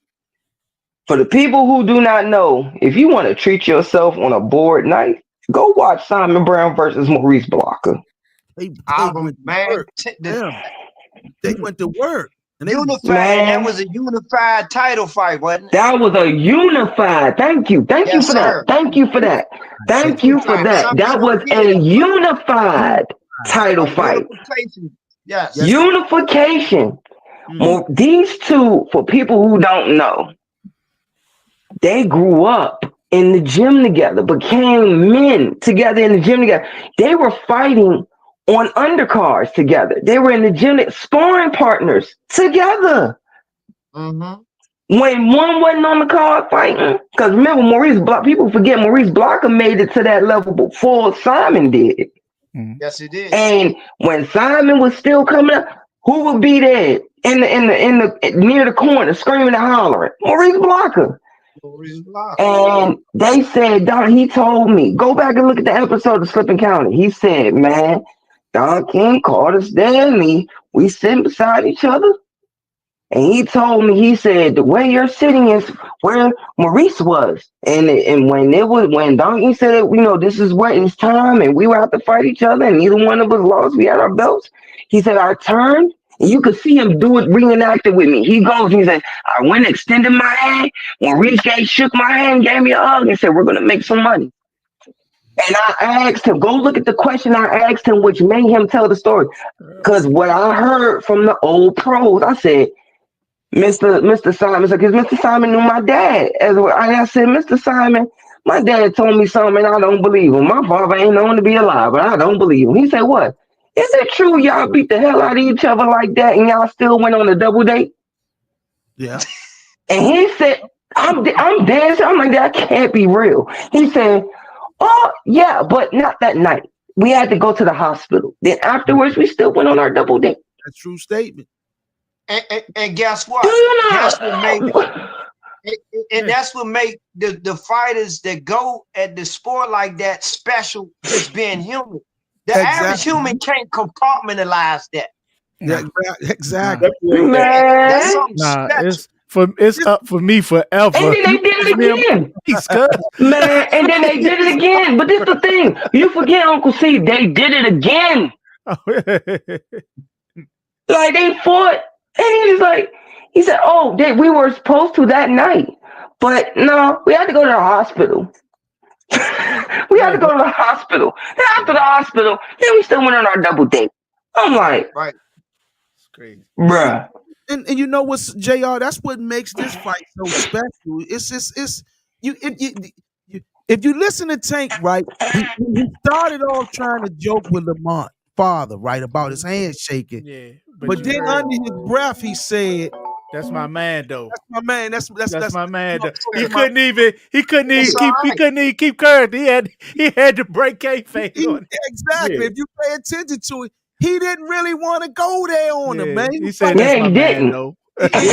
And I said, listen, this right here is, man, about some good homies, man, looking out about to get a bag together, win, lose, the draw. I don't care, But it just when he said that, so yeah, I see I like this here, you know. And let me tell you the sweet thing about this. See, this fight right here is another reason why our region probably got the best fighters. Come on now. Because I'm gonna tell you, that's it, bro. That's it. We have a tradition in this region, and I'm gonna tell you, we talk about in the streets, the DMV region, and all this and that.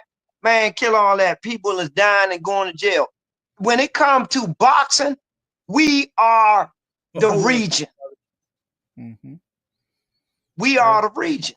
That's fact. You know what I'm saying? I'm not taking nothing from the tri-state area, none of them all, and they got a great region. But that's what make our region so special. Man, we had so many good fighters that fought each other. Look at when Andrew Council and Keith Holmes fought. Yes. Good friends. Oh my, and they best friend. That's it, man. Ever see Keith Holmes? Keith Holmes always say, "Man, oh, Drew here." Listen, me and Andrew Council had a conversation about that. And he's like, "Look, man. Fighters got to come together, man, and help each other because, we going to get that bag together." That's real talk. Man, do you see the embrace? Do y'all see the embrace, though? I saw Keith Holmes, right? And Keith Holmes go, he said, he told me Drew here. And he go, I said, yes, sir, man, that's my man. Take me to him. Every time. Yeah, man, what's up, baby? What's going on? And they usually couldn't stand each other back when they were fighting each other. Yeah, because they wanted each other. They felt like I was better than you. You don't deserve that spot. Exactly. Right. Well, listen, y'all, we got another call on the line. We'll take this last call right here. Hold on one second, brother.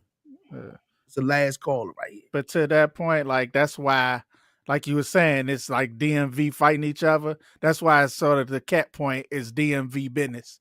Should have probably been here. And nobody thought Lamont was getting the fight. Yeah, that's the thing. Remember that? Nobody thought Lamont was getting that fight. They said, "Oh, we hearing Lamont Roach is that is completely false. These are big time bloggers. Oh, that's false. That would be very far fetched." The DMV region boxers is what the whole world boxing should be like. I'm just being real. And this right here, proves this fight right here proves it right here. And guess what? My thing is this, and I'm a go on that because this is what I've been saying about the fight. In my opinion, this fight is so great for this area because it's going to showcase how skillful and masterful of fighters that we are in this area. So this fight right here push exactly the world that, let me tell you something. Boxing from Baltimore to Richmond ain't to be played with. Nope. I said that in my post. That's exactly what I said in my post. The top of Maryland to the bottom of Virginia, that DMV thing, we accept all that in boxing because they all work together. They don't understand that. In the boxing world, ain't no Baltimore DC rivalry for real. That's non-existent in the boxing world.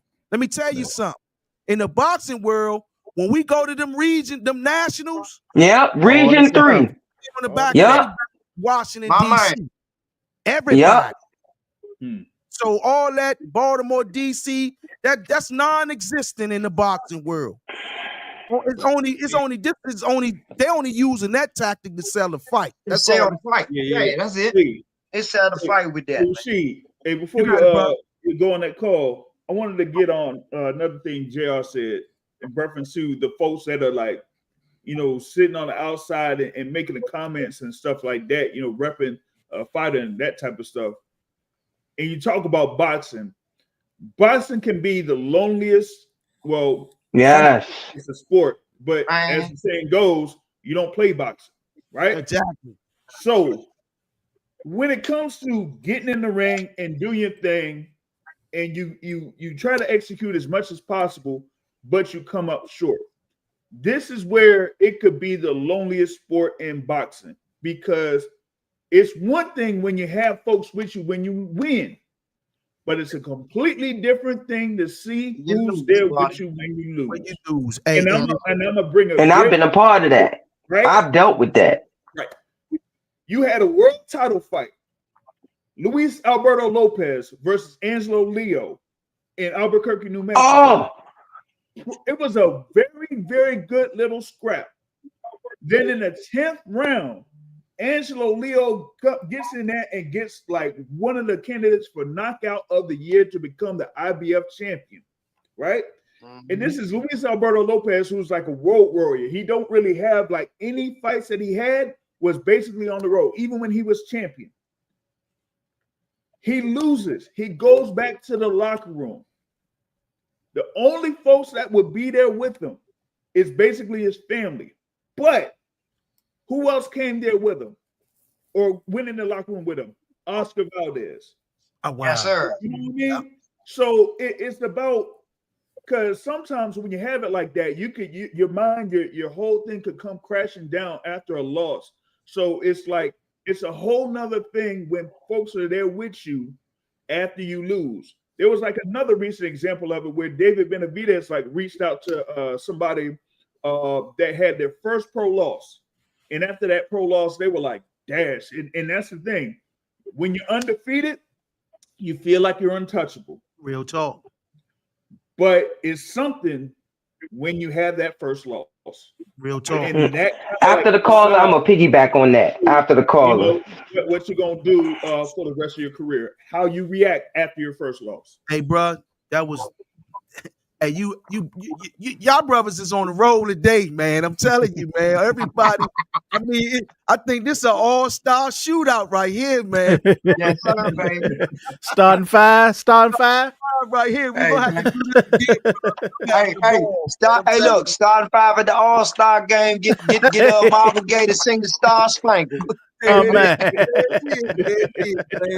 Hey, caller, may I help you now? How can we help you? What's up, Sheed? Eric, man. What's up, brother Eric? How you doing, man? Another regular right here, man. Yeah, number one, I want to say up to all the brothers. Yo. And I got a question. AJ, yes, sir. I'm in the city. I don't live no more, but I came up in the game. JR, who was your father, man? Don Hollingsworth Sr. They called him Hard Work. Out of Hillcrest. With Nesto and Tom Browner. Ain't up with us, man. He was with us. Hey, you said Nesto? Yeah, he was with Nesto. Yeah, Uncle Nesto. They used to spar all the time. Right? So he's like my uncle. That's why I call Uncle Sheed Uncle, because they know me since I was a little boy. Yeah, he was trained with us. His father was nice too. Had a mean so he was in the game. He was in the game when I was boxing. He was pro. He was in the game before you was boxing. He come up. He an era before you. But he was fighting. I probably know who he is though. Yeah, he was fighting pro. I probably know who he. When you was amateur, he started was in '88. Yeah, he was pro. You was amateur, he was pro. Okay, because what I'm saying is, man, like we talked before, when Hillcrest been burned down, I cried. Yeah.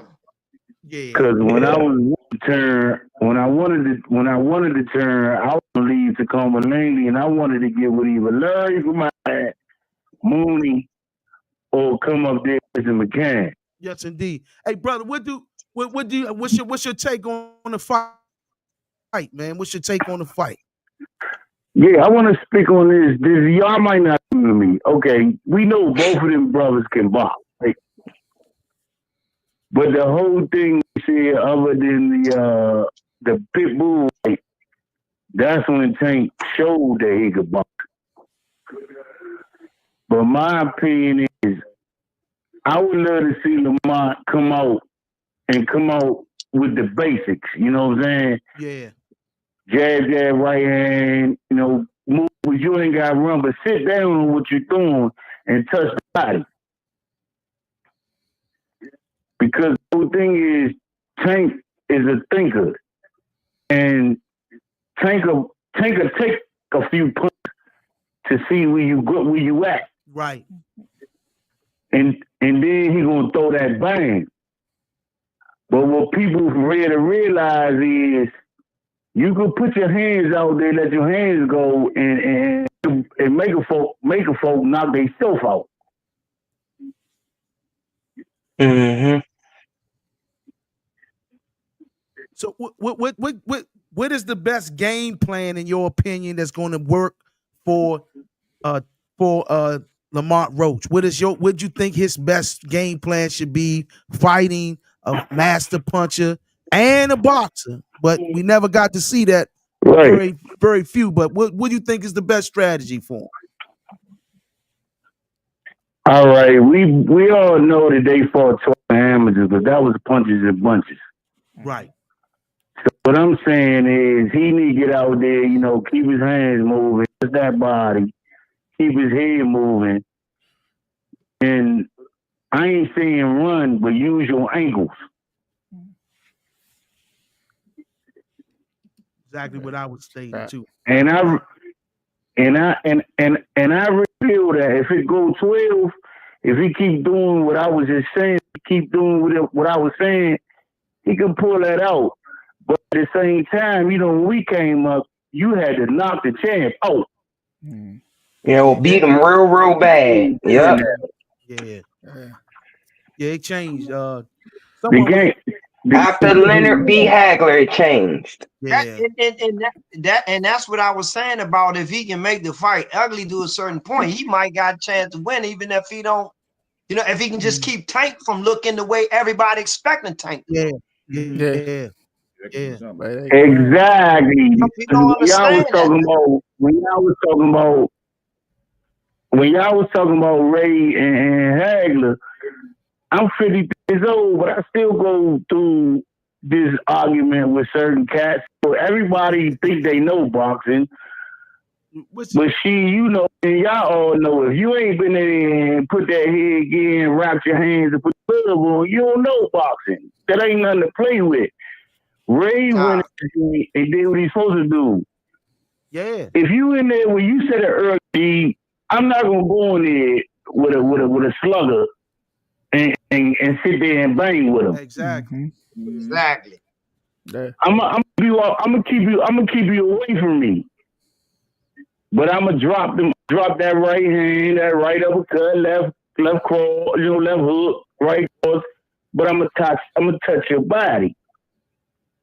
You can't, cause cats don't realize, man, you can do what you want to do, but if you got to do it in there that you can beat that body, what they say, beat the body, the head gonna die. The head will fall. Kill the body, the head will fall. And Lamont's performance, his last fight, man, he ripped. That display of body attack was mean when he did that. That was oh my God, that was something so pretty. Oh, it was so pretty. That was beautiful, man. He was beautiful. I say, Lord have mercy. It remind me how I used to be I an just amateur, feel- man. With the body, but his stuff was more. He was sitting down on I every just shot, man. I just feel if Lamont can keep him away from him and don't get a situation where he start walking him down, he might be able to make something happen. Mm-hmm. Mm-hmm. I agree with you. Hey. Yeah.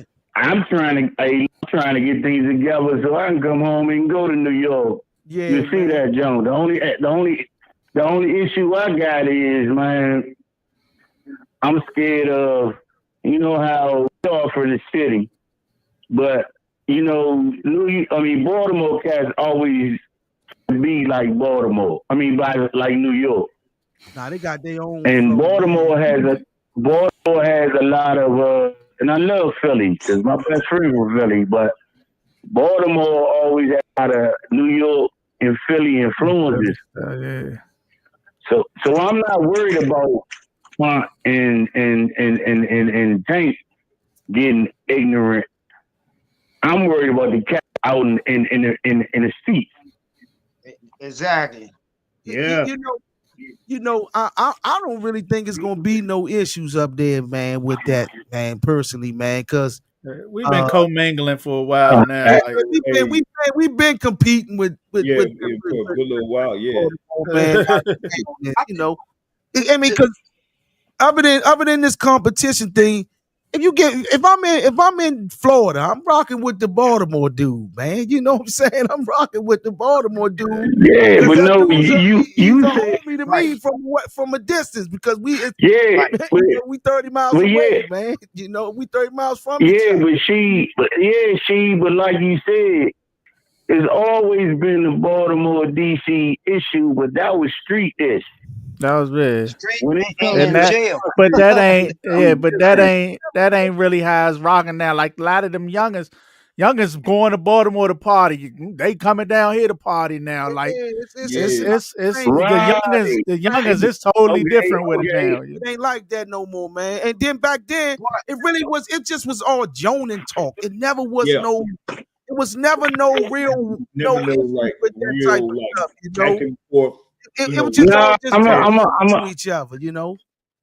nah, but hold up. I have had some situations like Nah, I'm gonna tell we you have on to. one time. I ain't gonna put the out there. We all was up Ocean City, and you know what I'm saying. Chuck was up there, and this, that, and the other, and Cass was on the beach, and the city was just Slim was motherfuckers was acting like they trying to put them things out. No, I mean, that's Oh, just And yeah. like I that's just said, I but mean, like I it was said, that the was majority, those back then, bro. Hey, shit, you remember Six Flags used to be crazy, man. Hey, let me listen, see. no issues, man. Just everybody But doing their thing. I don't but you know what? But you know what? But can I reiterate on what was said earlier about the fight being in DC or Baltimore? I think it's a good thing that it is in New York and it's in kind of a different area. neutral ground. Because please, yeah, because I think if it was in either one, I think that would have been just like one of them things where I now thought somebody, not even the I fighters, don't, but cause Tank was here. He was here for the last one.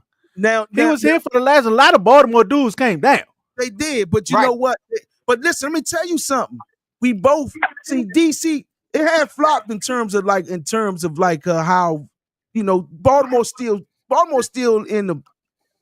stuck in the old days with the what I'm saying, the poverty thing is still real bad out there because DC we gentrified now. But right. I'm gonna say this. Uh if it was a issue, it's a neutral understanding. Don't go play there and don't come play here. So that's understood. You know what I'm saying? basically, That's an yeah. understood thing where we don't come play and cause no issues in y'all place. Y'all don't come cause no issues here. You know what I'm saying? Well, what you just said about that sheet has always been like that. Yeah, You I know, know, it's like but don't get me wrong. if we had went some- out if we went out there to party and try to get a date, you know, you had to play it low key. right. And they did this, and they did the same thing when they came here. Exactly. Don't get me wrong. I done met some cool brothers from Baltimore. Yeah. Yeah. But they just ain't Good guys, man. they good on. I guys, just don't man. rock with that. It's good guys. It's just like Baltimore anywhere, chill. everywhere we go, especially here, we gotta deal with the issues of the people here. You know what I'm saying? So I don't see it turning into nothing. I don't see it turning into nothing real to that point. I hope it don't. I don't think it Nah, should. And Tank made sure that yesterday that let it be known. Yeah. that's why you notice that Tank did not allow the Yeah. crowd to separate Baltimore and DC at the end. Yeah. And that's Exactly. he made sure it was known.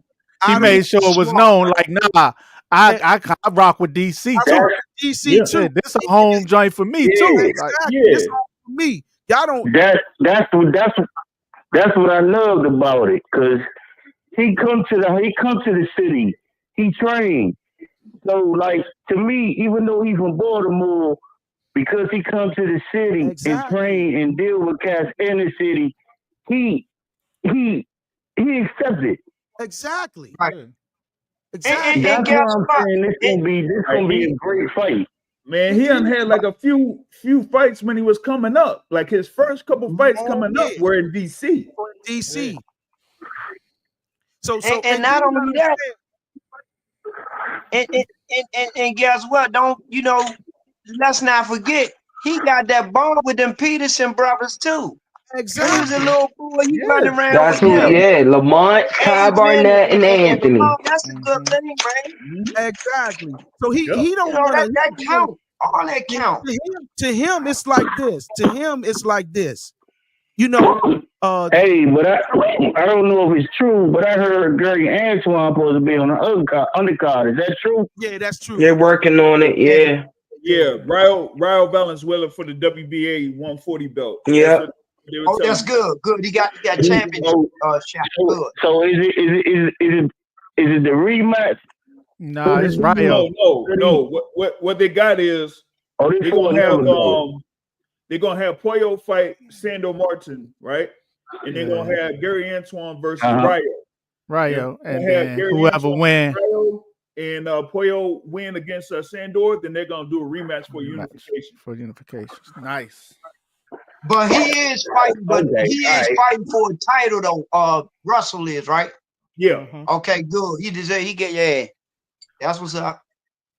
Okay, I like that, but I got a question that people outside that might be watching that might not like what I'm saying, but I got a question for y'all about, man, what's up with Gary, little Gary, man? Why Gary doing all that talking, man? Why he rah-rah, man? Just get back in the ring and do what you do, man. You had the belt for 2 years.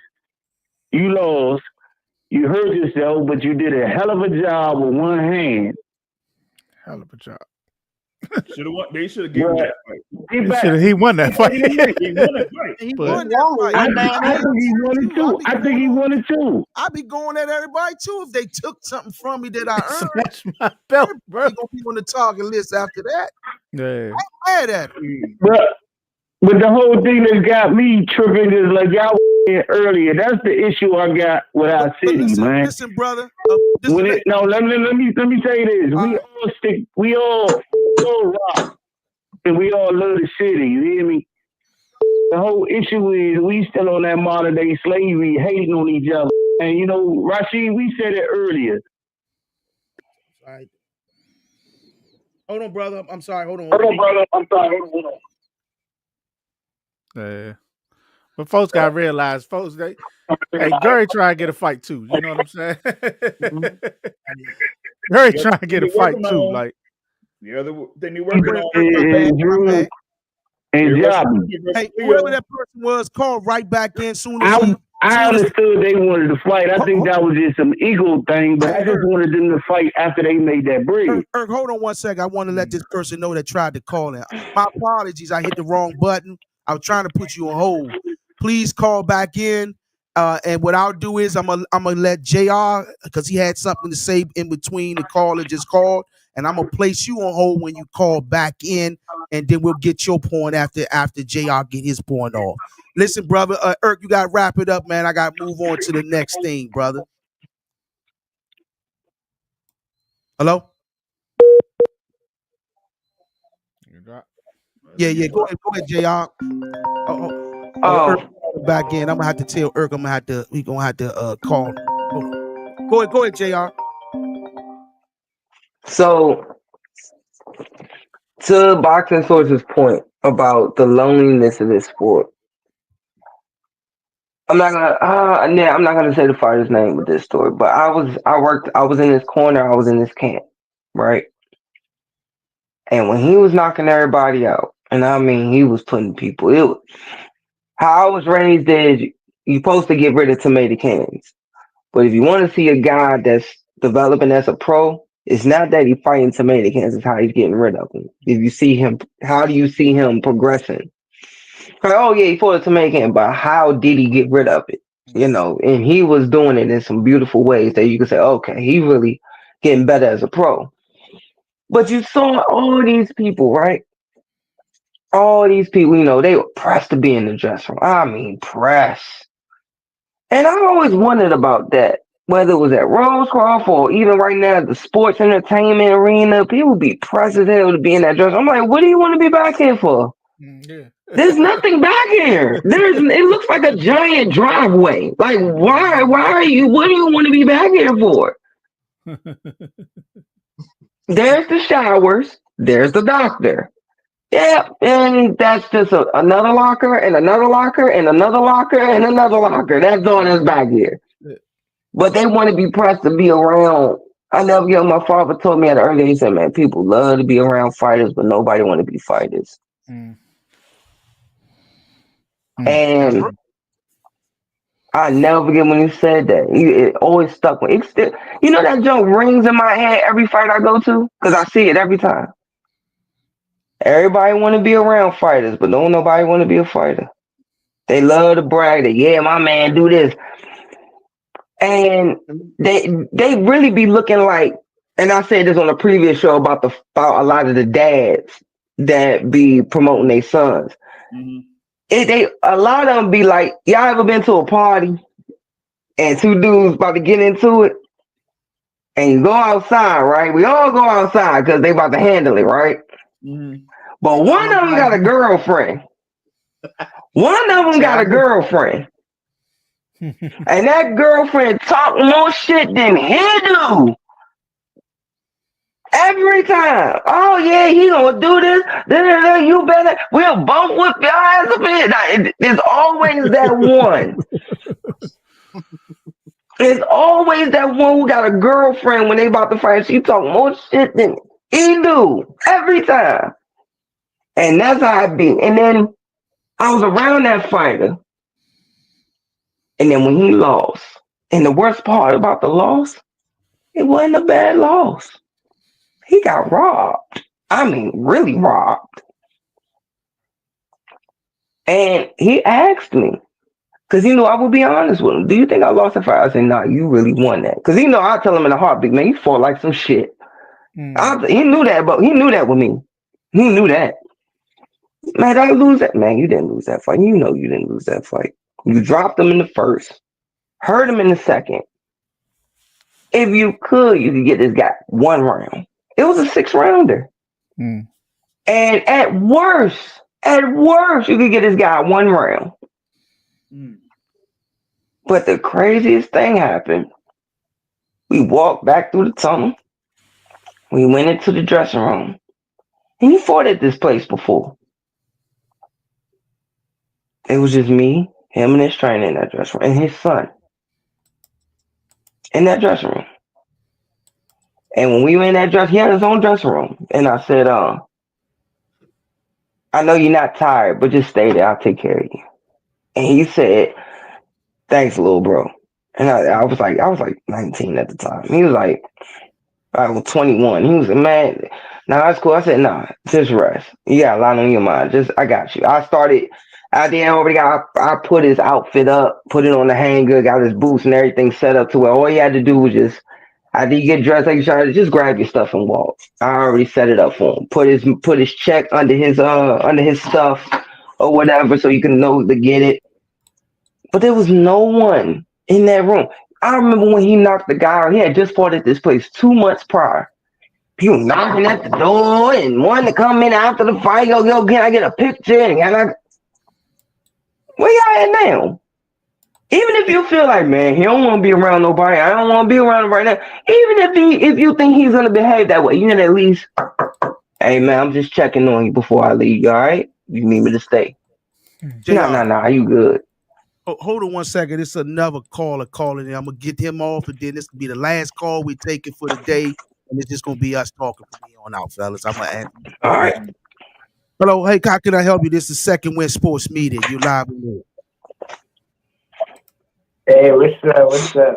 This chop, man. Hey, I feel like honestly with this Lamont and Tank situation, Chop. Tank, what's up? What's up? I feel like Tank gonna be different because it's a birdie in the air saying that Calvin not in his corner and he fired his team and stuff like that. So I feel like that's gonna play a part. You know what I'm saying? To a little bit, based on he's not gonna have Calvin in his corner. But I feel like it's just Tank. It's not really gonna make a difference.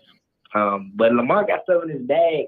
But if you ask me honestly, when both of them fought the Garcia cat and how they beat them in different fashions, I feel like Tank beat him in a way cleaner fashion and stopped him a different way than Lamar. Like, you know what I'm saying? Like, with no disrespect to Lamar though, but I don't know.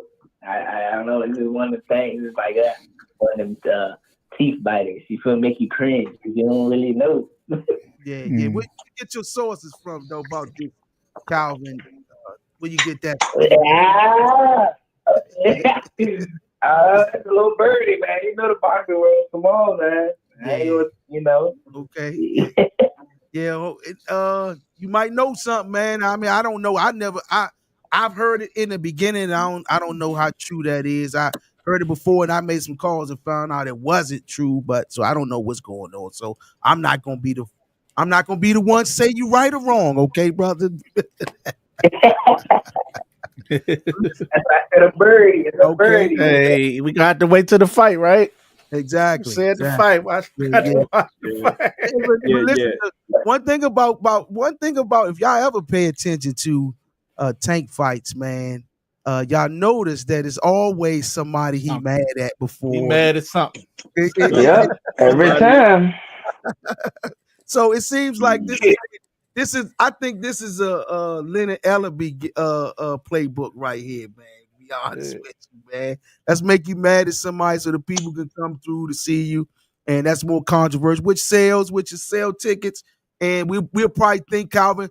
Just like we didn't think Calvin was gonna be in the building yesterday, and Calvin came out of some damn room out of nowhere yesterday. The door with Tank, so I don't know. Hug Tank and everything. They walked out the door together. That's what I saw. So so I don't know how true that is, man. So we'll know. I might get to see you and Junior down there, with our media passes. Yeah, I wasn't there. I didn't go yesterday. I'm talking about at the fight. I had like your media pass and stuff like that. Y'all will be there in the fight live in effect, right? Oh yeah, hopefully, man. I know the one who's guaranteed gonna be there with the passes. No, you can't. No, you can't guarantee that. Nope. Oh no, for real, because I can't guarantee him not make a fight, man. He getting most of them, man. Can I ask y'all a question? Can I ask y'all a question? And even the caller, Yes, sir. because Yes, sir. there was a question that I always wanted to ask, and I always inquired about, but I never asked, and I never knew who could tell me. When Tank fought Cuellar, right, and he beat Cuellar, he had Kevin Cunningham, who I think is a good trainer. Mm-hmm. Why did he have Kevin? And I'm not saying that to say anything. I don't want nobody to take this out of, but I always wondered what was the reason for that, because I never knew. I just saying, he was rolling with Kevin Cunningham for that fight, but I never knew. Did any of y'all know why that was? I remember during that time, Tank was allowing different people to work with him because he was dealing with Adrian. Remember him? Yeah, he was running around different camp. He was in camp with Adrian leading up to that. Right, and then him and they with him. So I think he was just learning new things. Calvin didn't mind. I don't think Calvin had a problem. Yeah, Calvin was. Calvin's not like that. Coach Calvin's never been like that. I think it had to been some, I think everybody was all right with it. Because I was thinking with daggone maybe, something in Tank's schedule he couldn't work with. Because, Calvin and they got other fighters. And maybe Calvin said, hey, ain't nobody go ahead, coming for Tank, just talk.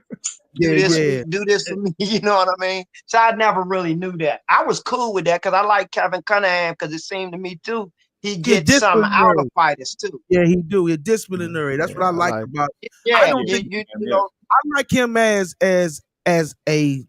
I think he'll be a great assistant coach, trainer with the team. But what Gervonta has, he don't need that now. He's already past. Yeah, Yeah, he's Right. long past that as a he's pro. Gotcha. past that as a Yeah. pro. Where he don't need nobody to push. He don't need no motivator right now. He needs a Right. strategic game planner, like the Yeah, guy and the just job. fine tune. Yeah. Keep Kenny Ellis, because Kenny Ellis and the crew is doing some things, and Calvin and them, they doing. Yes. And I can understand though, for this fight here, it makes sense. If I would have someone else involved, because of the simple fact is game plan is not going to be enough for this type of fight where you fight somebody that knows you. It requires And something I to think add to and their I arsenal. think it's a and me personally, I think it's a different situation, although they've seen each other before. But I think it's a different situation, being that I have not seen Tank. You know, the fights coming up. I don't know nobody who's been, like this, that he's gonna fight, that's been like this before. I don't You know, either. and it's also the ingredients why I think it's a good fight. You know what, brother? I'm with you. Hey, Go ahead, brother. You got the source. hey, on that note, when it comes to like Tank Davis, and you see like what goes on as far as like fans and stuff, and you got those critics of Tank Davis, right? Yeah. And all up until this year, what were some of these fans talked about when it came to Tank Davis? Oh, he don't fight. He only fights certain fighters. 30-pounders and Yeah. Or he don't fight. No, he never fought. He don't He fight slick fighters. don't fight I slick heard he that. don't fighters. fight slick fighters, and he always fighting somebody coming up. That's what they That was said. the thing BS. is, That was the BS that they right. kept throwing on him. Yeah, So But the said, thing you know is, he got a slick fighter in front of him now with Lamont, and they riding the slick fighter off. they are. Same Already. Yeah. deal. Off the That's, That's rip. crazy, that's right? one, right? Real Come So on, talk. man. Crazy. You can't have it both ways, What though. you talking about? What did he do this year? He said, you know what? I'm gonna fight Frank Martin. You feel me? Yeah. So it's like no matter, it's almost like to the point where it's like no matter who he fights, you're gonna have a whole bunch of criticism to it. So and this is the thing here with what Tank said over at Brooklyn when he hinted at the thing with retirement. He's like, man, you know what? After all this stuff and what I've done so far, I got what I need in this business. If push comes to shove, I really don't have to continue my career much further than where I got right now. Yeah. Right. And if I'm not able to get the fights that I'm trying to get, then what's the point? Let me just do what I need to do, get what I need for my kids, and I'm out this bitch. Yeah. That's the one thing that worries me, though. That's the one thing that scares me about Tank right now. Why? Because when fighters start looking out the No. door. Nah. Bro. You know why, Uncle C's? Why? I know what you're talking about. I heard old pros say that when I was a kid growing up. If you thinking that, you already need to call it because you're not. I'm not saying like not saying that far, but I'm like, you might be primed for an upset though. You know what I'm saying, or something. You might be primed for some stuff. You know what I'm saying? But honestly, the more I'm seeing younger fighters thinking that, I'm okay with it. I'm gonna tell you why. As long as that everything else in camp goes fine, and then you going in the fight fine, it's okay to know your own mortality in this sport. Because there was a lot of fighters back then that didn't know their mortality in this sport, and they overstayed their welcome. It's fat. That's fat. And Get your money. And they went broke and they ain't got their faculties together. And it's sad. Yep. And I remember I told Tank one time, I told every fighter this, but man, get yours, get your money, don't be in too many unnecessary wars, and get out of this with everything intact, man. And I'm gonna I'll be in the back cut giving you a I'll be in the back cut giving you a standing ovation, tipping my hat to you. Go on about your way. And see, you know, the thing is, the boxing sport is somewhere, we like to throw, little things out like, boxing is the sweet science. The sweet science tell you if I'm a southpaw and I got a right in front of me, I keep my lead foot and outside of his Around foot him on the and keep outside. circling to the left so he can't And hit me straight down with the his middle. left. Straight down the middle. Down the Right. middle. But guess what? A lot of boxing people don't even a lot of people don't even understand that and say that your fight is weak because you rely on the science, the sweet science. You understand what I'm saying? So my thing is, it's just man, boxing is like you said, it's a lonely sport. If you're not doing what other people don't understand the sport of what boxing is, and they can be media people that's all in it, guess what? They're gonna have everything to say. And it's a sad shame. And they got these youngins out here trying to box for this TV now. Box to win and keep your brain together. Getting banged on. You only get one brain. Uncle She, is it okay if I piggyback over what Mr. Ray said? This is what we do. Let's make sure we keep it to the topic. I don't want to get into yes, sir. points because I want to make sure everybody get these topics off. And yes, sir. I as long as we keep it to the top, it's all good. You got it, brother. To that point, Mr. Ray, and with that, Sonny Edwards, he's going viral right now about what he said in the corner. And for anyone that's here watching or on the panel that didn't get the chance to see it, he is a English fighter who has won multiple. I think he's a multi-time world champ. Sport at the highest level at a consistency about 3-4 years now. He lost to Bam in a big mega fight of little guys. But he showed up. That was a war. He showed up. Bam just outgunned him. That's all. Over the weekend, he was in the corner. He sat on the stool, and he had a little bit of a rough round. It was still early in the fight. He sits on the stool and he tells the guy, "Hey, can I tell you something?" He said, "Yeah, what?" "I don't even want to be here right now." And his coach said, his coach did the best that he could. I wouldn't have handled it this way, but his coach did the best that he felt at that moment. He said, "Hey, I don't want to hear that right now. Oh, because you had one bad round, you got this, and try to set a fire on him, right?" Me personally, I would have said, "Hey," I would have calmed down and immediately went out. I would have said, "Hey, you want me to stop this right now? Or you don't know?" There you go. Because and then it's okay. Be straight with me. Now, if he says he wants to try to go one more, I say, "Hey, look, you've been through. Forget about the boxing for a second. You've been through worse stuff in this ring and outside this ring. All right, you can overcome this right now tonight. Oh, look, let's just take it back slow. Work your jab and just work the corner. Work around the circle. Don't bang with him. Don't get into me exchanges. Let's just go slow. If he goes out there and he's lackadaisical, I'm stopping it. Or if we send that to and he says, "Yeah, I'm done." All right, I'm stopping it. Because you got a guy in Sonny Edwards, 115, 112-pound guy who done been in wars, had, and he didn't have that much punching power. So he had to be in, firefights a lot. He had to be in a lot of firefights. And it's like, you know what? If the gas tank is on E, to hell with it, because guess what? It's a lot of these fans that gave him a standing ovation when he went out on his shield and fought his tail off against Bam that are scalding him right now. And he sat on the stool and he said his first trainer was ringside screaming. His first trainer said he knew something wasn't right with him when he saw him. And I looked at it and I said, "Man, Sonny, walk away.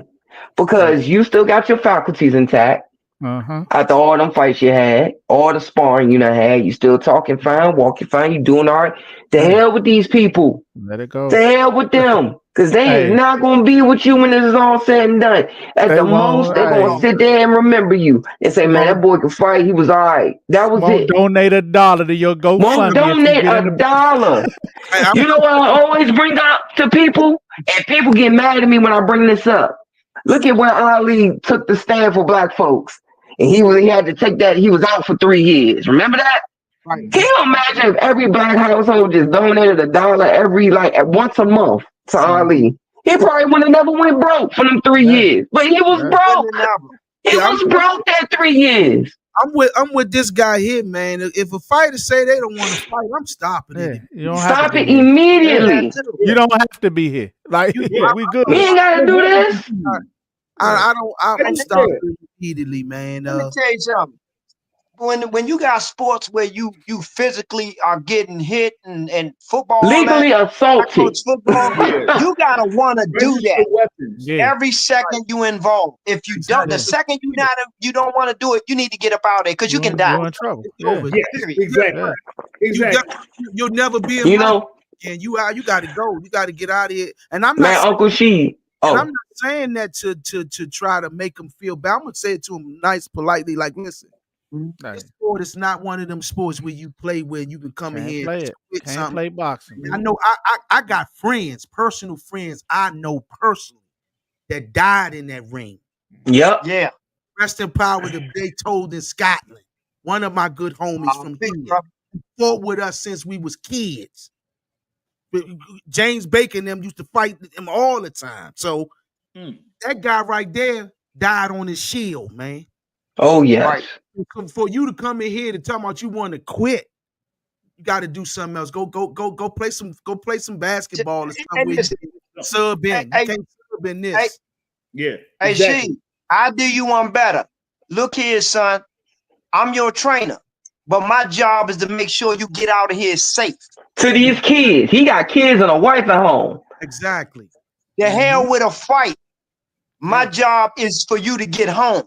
Because if you care about your fighter like you say you do when you get that paycheck, you want them to live. Hell with box.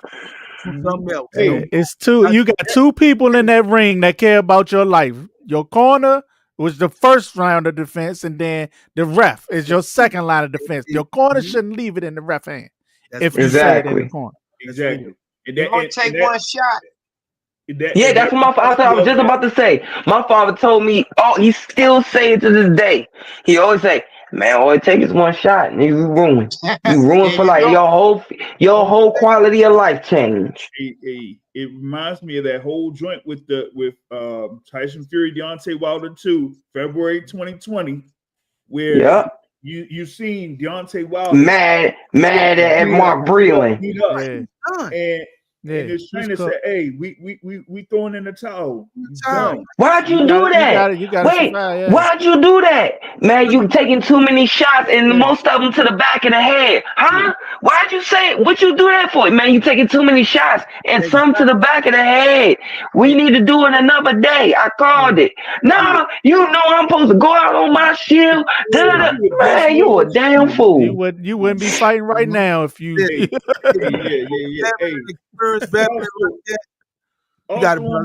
Hey, listen. This ain't Wild World of Sports. It ain't 1980 something. And you got YouTubers getting bigger checks than you now who can't fight. That's a fact. What are you talking about? It goes back to what Jared was talking about as far as like getting his money. And I always go to that line Floyd Mayweather, right? Where he was about to fight Shane Mosley. And he said, man, Shane Mosley says that Floyd Mayweather fights for money. You fucking dummy. I'm a prize fighter. That's what I'm for. A prize. Duh. Come on. And you know, man, this sport is one of those sports where, man, that's why I knew when I knew it was over for me as a young man, when I lost focus and started chasing them girls, I knew it was it.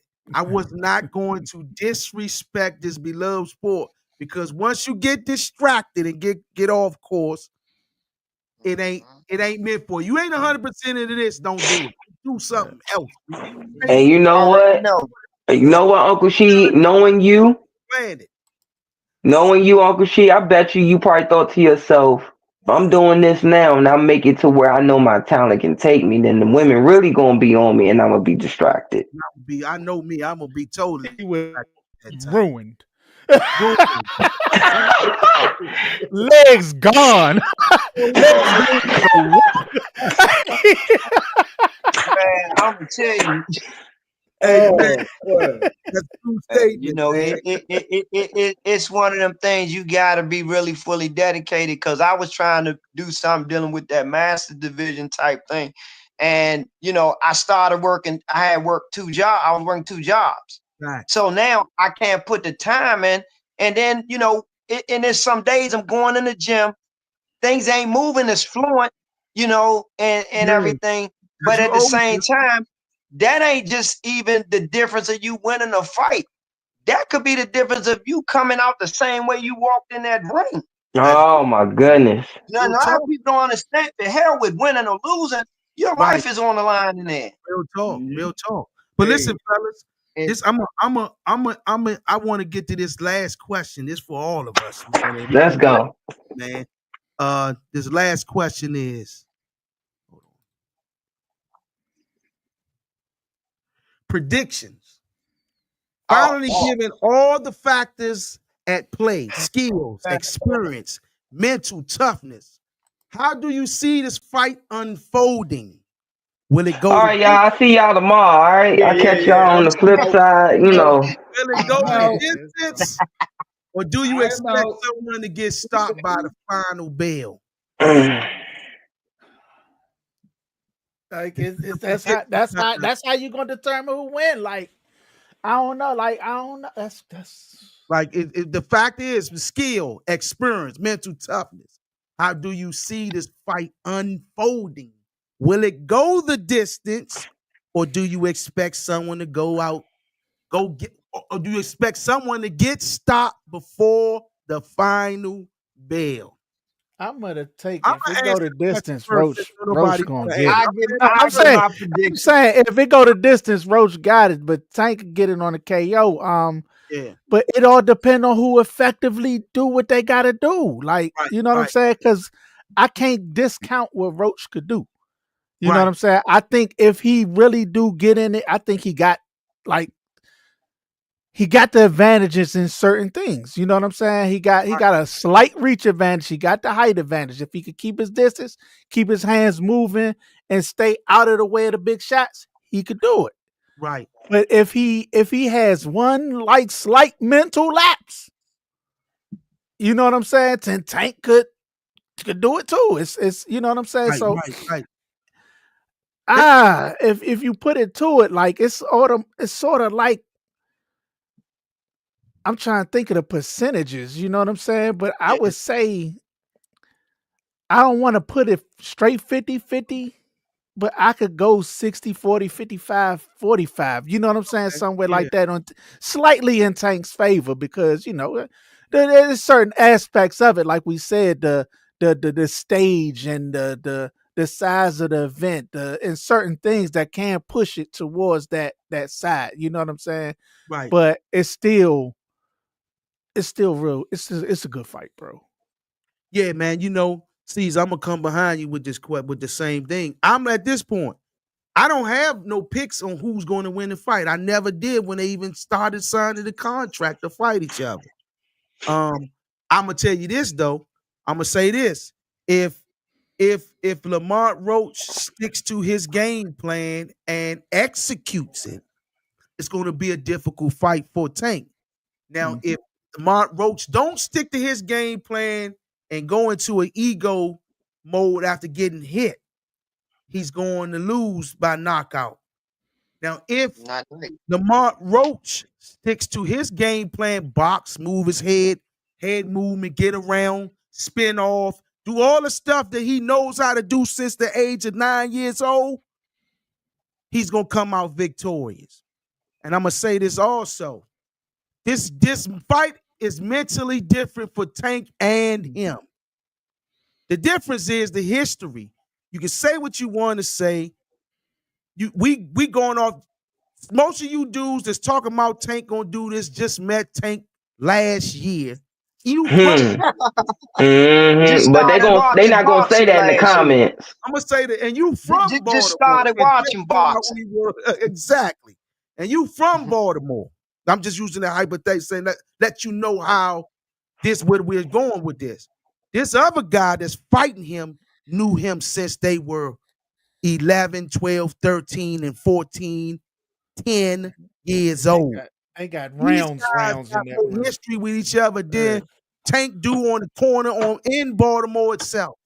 He got more relationships with dudes that's in headbangers than he do of whatever street Tank came from. 100 some rounds with dude in the ring, man. They know each other, bro. What I'm saying to you is It's gonna be something, bro. Two homies is fighting each other. That's it. Oh my God! So wait. Hold up. What the? He said Roach has a loss. Y'all disrespecting Tank. Man, get the fuck. Oh my God. Bro. Man, I hope you got knee pads on. Whoever that is, whoever that is, think Jake Paul the world champion. Hey, Lord have mercy, bro. That goes into the difference of who we have here in this panel in comparison to a whole bunch of these folks looking at this from the outside. Right. They don't know about the history between these two fighters, and those on the outside are similar to what we see on the books. I go on there right now, FanDuel or DraftKings. What do they have? Tank at minus 1,600. Yeah. You know how big those? That's 16. That's huge. That's huge. Yeah, that's big time. It ain't as big as Buster, but it's huge. It's still big. It's still big. Right. But to that's disrespecting Lamont Roach and what he's done. That's what I'm saying. Career, what he's done as an amateur. Because Frank Mars is better than Roach. Okay. Hey, you're entitled to your opinion. You're entitled to your opinion, Jack. They homies all the same. I sort of like fight remain 50-50 until Mama says gone. He say winning rounds only matter if the 12th final bell rings. Tank and 8. That's your opinion. Like, you know what I'm saying? And that's cool. Like that's why I can't pick right now because that's his pick. I'll just say this. Yeah. Somebody's gonna make a mistake. It's right. Yeah. That's why I said, he said, only in final bell. I said, hey, final bell. I got what you call it. Tank might get him though. Let me say this, then, so they can get it understood and clarified. I got a good prediction. This guy, whoever these guys are, though, they misunderstand what we're saying. It's because we not swallowing Tank for them like they doing. They think that that all of a sudden we don't know what we talking about or we wrong. But I'm gonna break it down. Listen, most of us been punched in our face before. They haven't. We know. No, it's not. I don't think it's just that. He says he boxed, and I believe him. But it's because that's his guy, and that's cool. But come on, bro. We supposed to break down strengths and weaknesses here. That's what we supposed to do. That's what we get paid to do. Irk got a good point. Irk got a great point too. Let me. EJ Dub one. Nobody on here said who was going to win the fight first and foremost, so we can clarify that for you off the break. We never predicted no one to win this fight because we're neutral and we know both camps. And we cool with both camps. Exactly. We never picked. We giving you scenarios of ways they can possibly win the fight. With possibilities and with strategies and game plans that can happen for them to win the fight. We never said that such and such is going to win the fight. No one on this panel predicted a winner at all, no form or fashion. We're giving a scenario in which both of these guys could do to win the fight. It's still boxing. One punch can end anything for anybody. 8 ounces. Bad. Real quick, how old is that? How old are you, EJ? If you don't mind me asking, how old are you? Because the reason why I'm asking that is because you have to, for everybody that's going for Tank, look, that's fine for you to go for Tank. Don't think that it's you wrong for that. What we're saying is, if we was to come on this show right now and just say, yeah, we got Lamont, but Tank win it, we would have been off the air in less than 5 minutes. We'd have been off the air if we would have did that. Easy. There's no boxing shows right now at all. Max Kellerman's off the air. You only have Showbiz that's on there. The Boxing Voice is on there. You have some of our episodes with Flip and Counter. Cool, but you have to sit there and be on it and say, all right, so this is the fight. And I don't know when you came on the show, but I could speak for myself and say that I said, yeah, Lamont's gotten better with every weaknesses that Andre Ward said he had since then. But if he stays right there on the inside too long, you're gonna get caught. And it could be a short night once he hurt, Tango could finish him.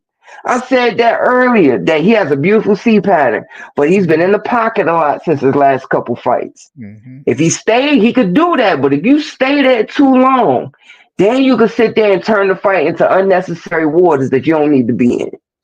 Right. That's it. Why? And then we go to, okay, now we talking about Tank. All right, Tank can't let Lamont get into no rhythm. You gotta sit there and do this, do that.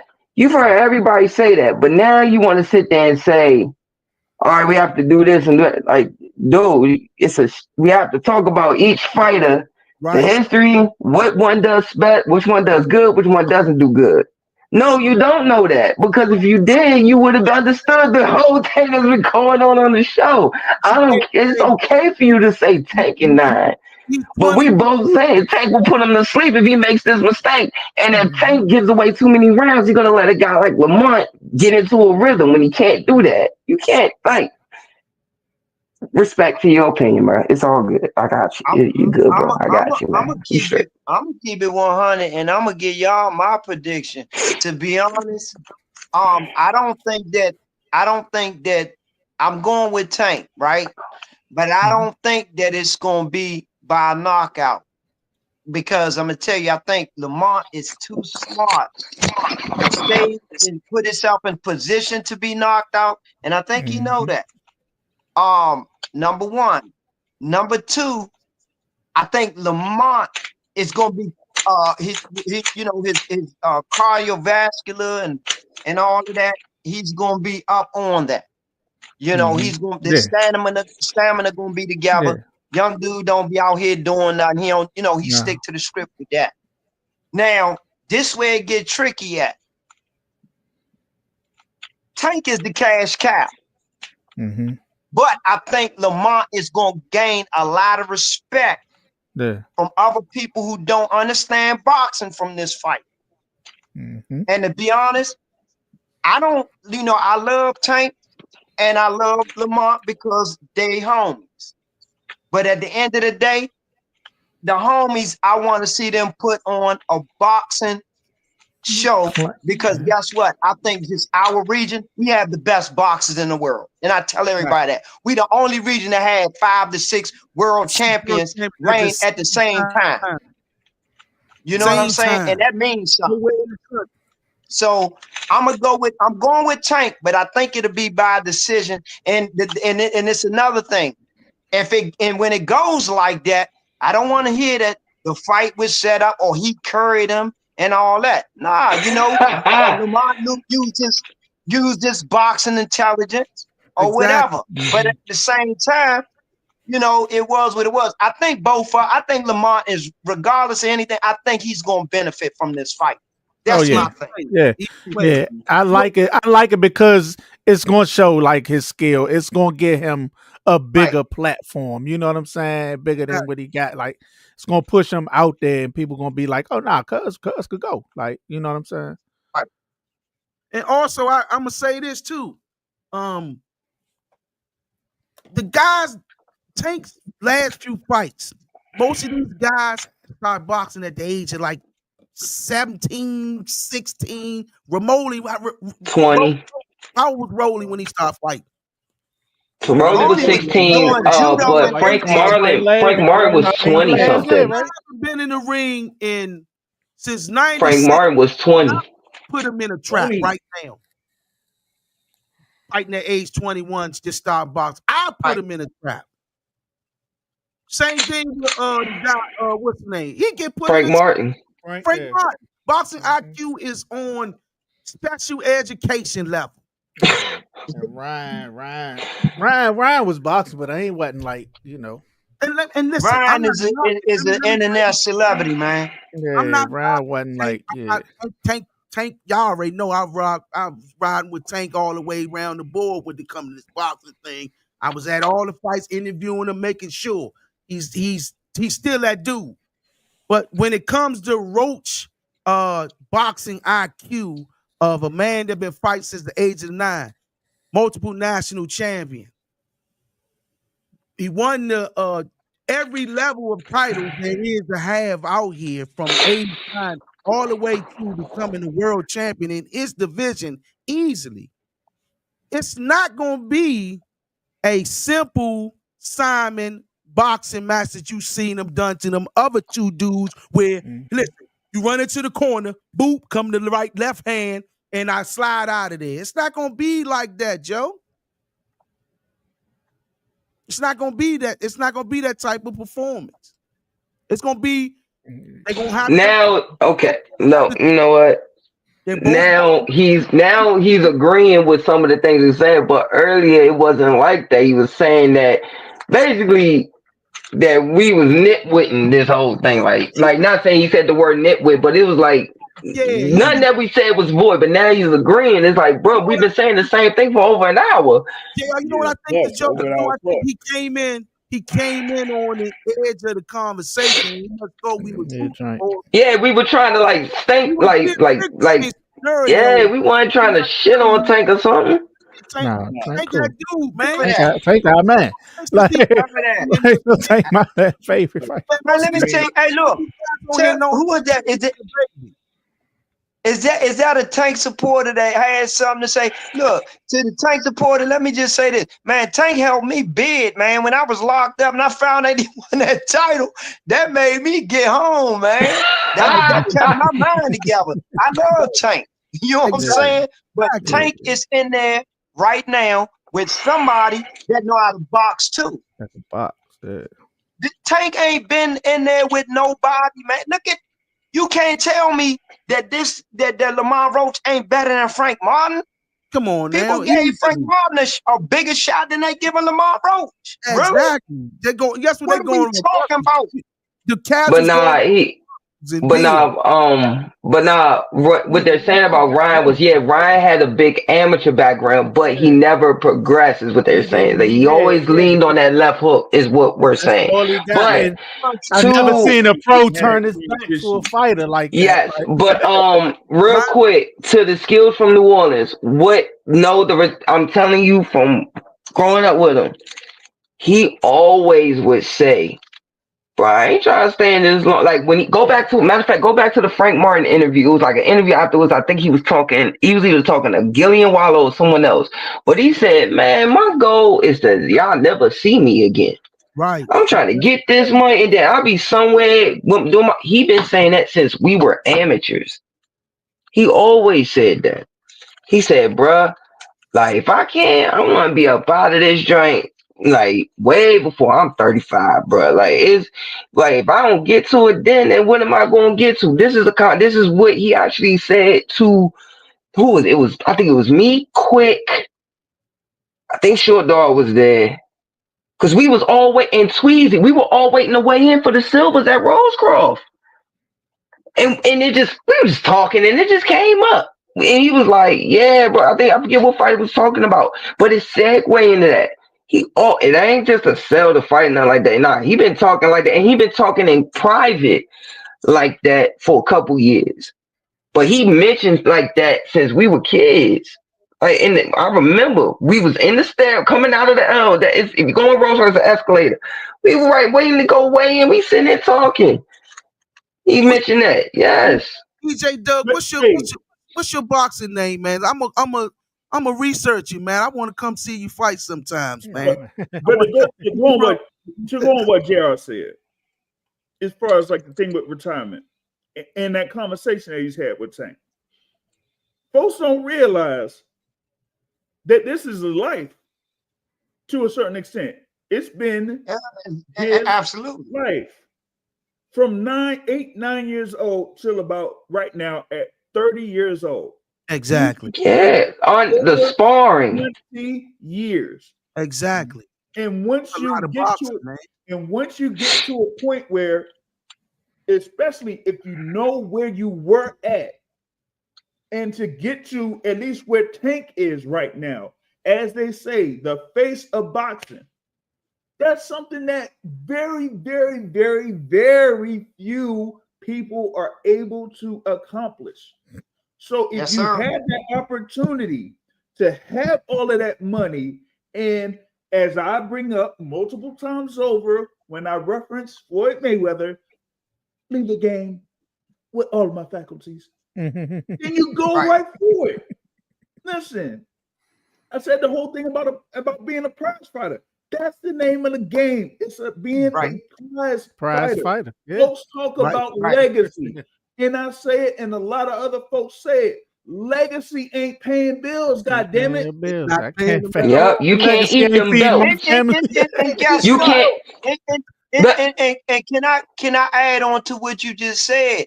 You know, the big fight that everybody want to see him fight is against Shakur. But my thing is, and that's part of legacy. But the thing is, what people got to realize, Tank could be getting fed up because guess what? PBC offered Shakur a 1-fight deal. True. But reason why Shakur ain't take, well, I want a multiple fight deal. If I'm Tank with God dog, if PBC gonna sign you, you know it's gonna be to fight me. He didn't take it. Man, No. that's my bag right there. Then why am I gonna sit here and just deal with this bullshit? No, Right. real quick, that was the other way because it was similar to what they were doing with Terrence Crawford. That's true. When they tried to have the fight with Errol Spence. Crawford. They Yeah, had Errol the Spence. rematch and want to have another fight. So Right. they did the No. same thing there with Shakur Stevenson, which I find interesting because if Shakur Stevenson wouldn't accept that particular deal, then why would he accept another deal that's pretty much the same thing? Same thing. Yeah. Just putting it out there. Man, yeah, that's a Now, good just to say, I just want to add on because I saw somebody says he said you're right. This might be this not going to be his last fight, but how Buzz still going at 36, 37. I don't see Tank. I never saw Tank being like that. I could see Tank out of there in another 3 years. Like I could see him calling it at 33, going on 34, saying that's enough. I can see that. And I'm gonna tell you to segue off a source. I'm not gonna say the fighter's name, but he asked me for money, and he knew he could trust me, and I made sure he was straight. And he had a kid. Of course I don't. But he had a belt. He had 2 contender belts. You know those belts that you get when you supposed to be the Regionals? WBC USNB belt. No, not regional. The NABF WBC or US, something. NABF, NABO, USNBC, those type of belts. Where when you get those belts, that means that you about to be a top 15 contender, or or you And you already are. rumbling for That them belt, belts, though. he got it, and he got so mad. I had to keep him from breaking them. He said, man, I'm gonna throw this in the trash. I said, no, don't do that. What's wrong with you, man? He said, bro, it's cool. It's everything gonna be cool. He said, nah, Junior, F that. I said, nah, man. He said, man, I can't eat these belts. My daughter can't wear this as a pamper. He was so mad when he, after the evaluation of everything from his contract to the shelf to the promoter, he just was warm about everything. And you have and when you look at, and I'm gonna tell you something, nobody asked for this fight with Lamont. Yes, I get what you're saying. I do. But he sent the contract to Loma. See, I'm gonna tell you how these big time fights work. For the people who don't know, who I've been there, I've seen these contracts get sent. I've been in the gym when these contracts get sent. Being in a camp where you're all in the room to go talking, like, man, what you think? I had the honor of being asked, man, Junior, what you think? There are times when he can send these cards. He sent it to Loma, and then that's when Loma said, man, I might retire.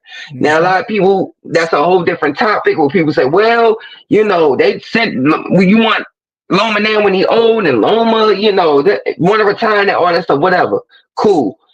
But at a certain point, that promoter or whoever the network is, they say, hey, we need to know an opponent by this deadline so we could get started with this budget. with this, when we're gonna do. Am I lying, Source? Am I lying? Thank you. Like they'll sit there and say, we need to know something by this time so we could get the ball rolling on the tour city dates. Facts. Are we gonna do? All right, we got this budget, and this is what we can do. And all right, so let's try Venezuela. Because remember, Venezuela was a thing. And he's like, Venezuela just came off of 2 wars, just won a world title. Oh, that should make sense. Venezuela and his team, that just fell off as soon as it went. So Dan's like, all right, well, and remember, all them blogs were saying, oh, it's gonna lean towards Pitbull again. Pitbull fought from what I heard saying, wasn't gonna do that. Then so was like, all right, and remember, everybody said, oh, it wouldn't be like we're hearing Lamont Roach is a person. Oh, it would never be him. This is what people were saying. So it was like, all right, you know what? I'm gonna give it to my boy. I'm gonna give it to my boy so he can make some bread, and he could go back down to 30 with his belt and keep on doing his thing. That's what happens with these contracts. Sometimes they give you a big. Hey man, we need to know. Who This else ain't was the it? local level. You remember Turkey? Remember Turkey? Turkey was like, Shakur, do you want this fight? Do you want the fight? He asked him right there at the fight. Do you want the fight? I can make that happen. Shakur was like, yeah, I'll get back with you later.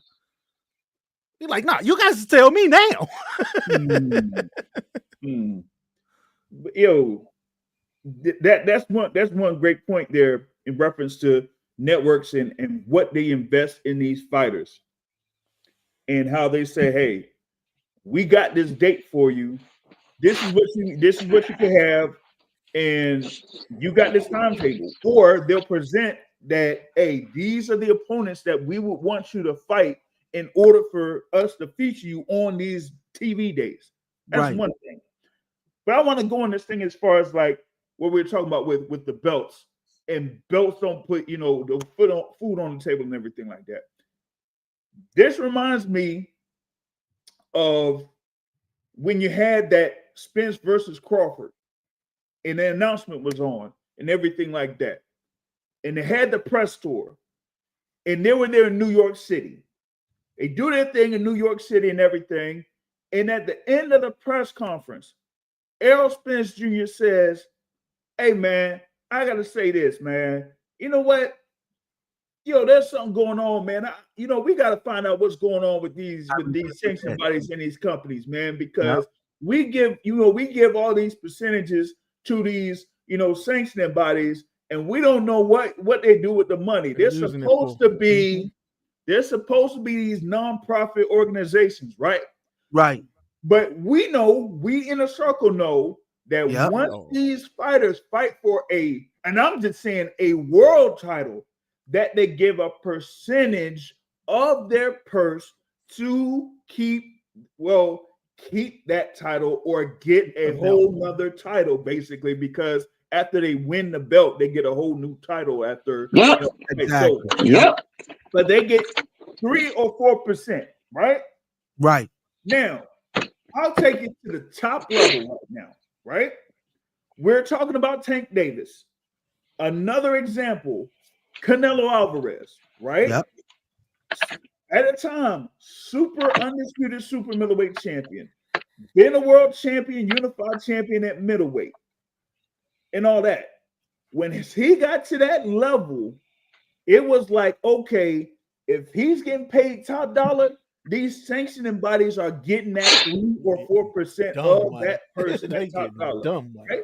Yeah, they take 3%. 3%. So what's funny to me is when they talk about, at least with Canelo, with this example, right? When he was there at middleweight and he was like a WBC champion, right? After he beat Miguel Cotto. And they were talking about, he could face Gennady Golovkin at the time, and Gennady Golovkin was pursuing him. Canelo was like, man, I'm a money dude. I don't have to fight, I don't have to fight Golovkin now. If they want the belt, cool. You can go ahead and have the belt, because guess what? I'm still the money man. So next time I fight, if I don't have the belt, hey, guess what, WBC? I don't have to pay you that 3%. That wasn't the first time. Second time as a middleweight, unified champion. IBF made that phone call talking about, you need to fight the mandatory. What? I need to do what? You know who I am? I'm the juggernaut. No, I'm just playing. Still, Canelo gave up the IBF title at middleweight. Now here we are, super middleweight. He became undisputed super middleweight champion. Oh, the IBF is due? You think I'm gonna face William Skull? Yeah. Are you kidding? Nah, I ain't mad at him not taking that fight. Shit. I'm mad at him for not taking some fights, but I ain't mad at him for fighting on my undercard. I don't give a fuck. I'm not fighting him. You feel me?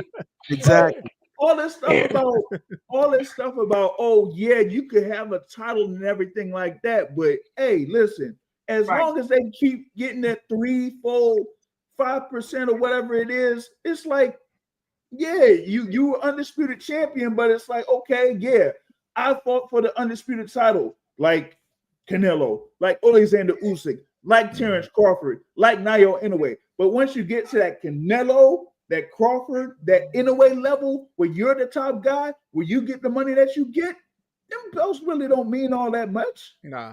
And then on the flip side, And guess what? But not. And guess J.O. what? was talking about, with those other trinkets, they still ask for a percentage off of your purse for you to keep that belt.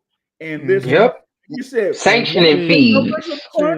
Once the deductions are made, and then you finally get that final check after all of that, hey, the fighters will be like, and just to solidify this for people who don't know, because I was around Jared when he had all the belts except for the WBC, which Charlo had at the time.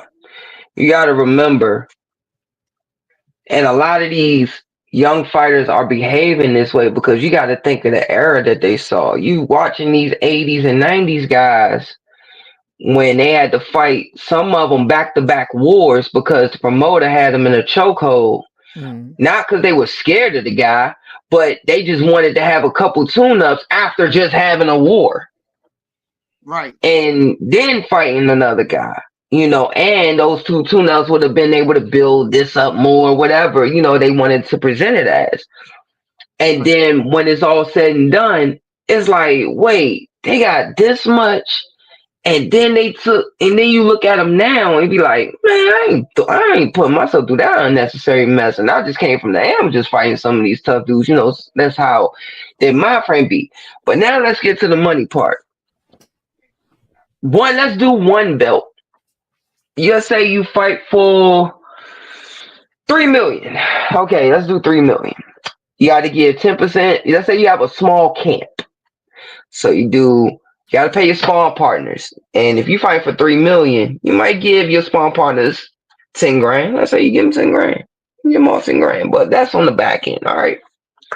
So let's say you just have one trainer and a cut man in your corner. Let's just keep it small. And a second assist. So you got a 3-man corner. Let's just say you got a 3-man corner. 10% to each. 10% of $3 million is $300,000. You just take a zero off. So you're giving that to each one, right? So now you're down to, now you're down to 2.1. All right. Now we're down to 2.1. Still good, right? Still got to pay that sanctioning fee on that belt, but you're not paying the sanctioning fee on the belt on 2.1. You're still paying it on $3 million. 3% is what?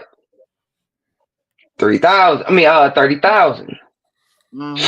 We got the so $3 million. It's 90. It should be 90K. Yep, 90K. So you're giving it up. Yeah, you're giving that up now. So then you still got to pay your taxes. And they're when you get to those upper levels and you fight. Once you get to that level, they'll give you your check. Like they'll do your contract and ask you, do you want your stuff taken out now or later? Like they'll show you the breakdown if you ask for it. Mm-hmm. And then you'll get in, they'll say, so this is going to be for the belt, this is going to be for this is going to be for that. Do you want it taken out now or later? Some guys may say, oh, take it out later because I already got my tax guy and I do mine quarterly, whatever it is. Mm-hmm. Some will say, take it out now. I don't want to deal with it later, right? But either way, it's going to have to get paid. So now let's go to, you got Ring Magazine, the WBC, WBA, WBO, and the IBF. Oh yes, you have to pay a sanction fee on the Ring Magazine. What you thought? Because you fight number one, number two, you get that belt, you ain't got to pay something more. Oh, you gonna pay. So now let's take that 3% and add that up with multiple belts. And when you multiply, when you do that with multiple belts, you paying more on the belts than you do to your own camp. Yes, you Because do. it's 5 belts. Remember, 3%. Last time I checked, 3 times 5 is what? 15%.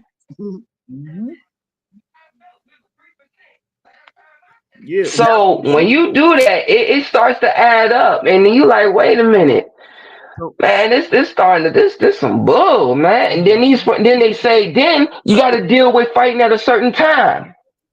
You'll have one belt, right? Let's say you got the IBF. Let's say we still saying you're a unified champ. So let's say, or undisputed, even you got all the belts, okay?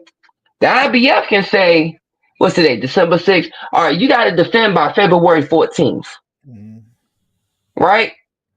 Or matter of fact, let's do Tank's fight. March 1st. All right, cool. March 1st. You gotta defend by March 1st. You defend, but when you fighting, when it comes up on the billboard, this is for the undisputed title. You defending all these belts, but your mandatory was up for the IBF. But you do that, and next thing you know, another section about the WBO say, yeah, you gotta defend it by May. Man, what you mean, May? I just fought, and I have to put all my belts on the line. Yeah, but you didn't fight our mandatory for the WBO. You fought your mandatory for the IBF.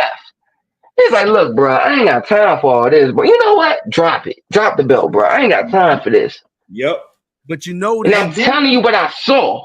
But you notice that Floyd Mayweather intentionally did not want to be undisputed champion. He did not want to be undisputed. Yeah. Exactly. Undisputed champion of the world because he didn't want to pay those sanctioning fees.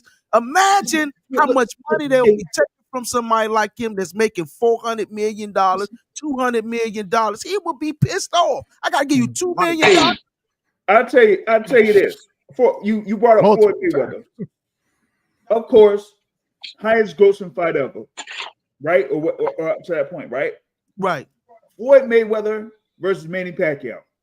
Yes. That was, at the time, a unification bout in the welterweight division. Yeah. As far as I know, there were 3 major titles that will be on the line in that fight. Okay. We all know what happened. I'm going to the box rack right now. Keep talking. I'm gonna go to the box rack. We all know what happened in the fight. We all know what titles that Floyd Mayweather had when he went into the bout. Yeah. We all know what title that Manny Pacquiao had when he went into the bout. Right. We know the results of the bout. How many titles did Floyd Mayweather have after that fight took place? Did he have all of the titles? 1. He fought Berto right after that, and it was only for the WBC.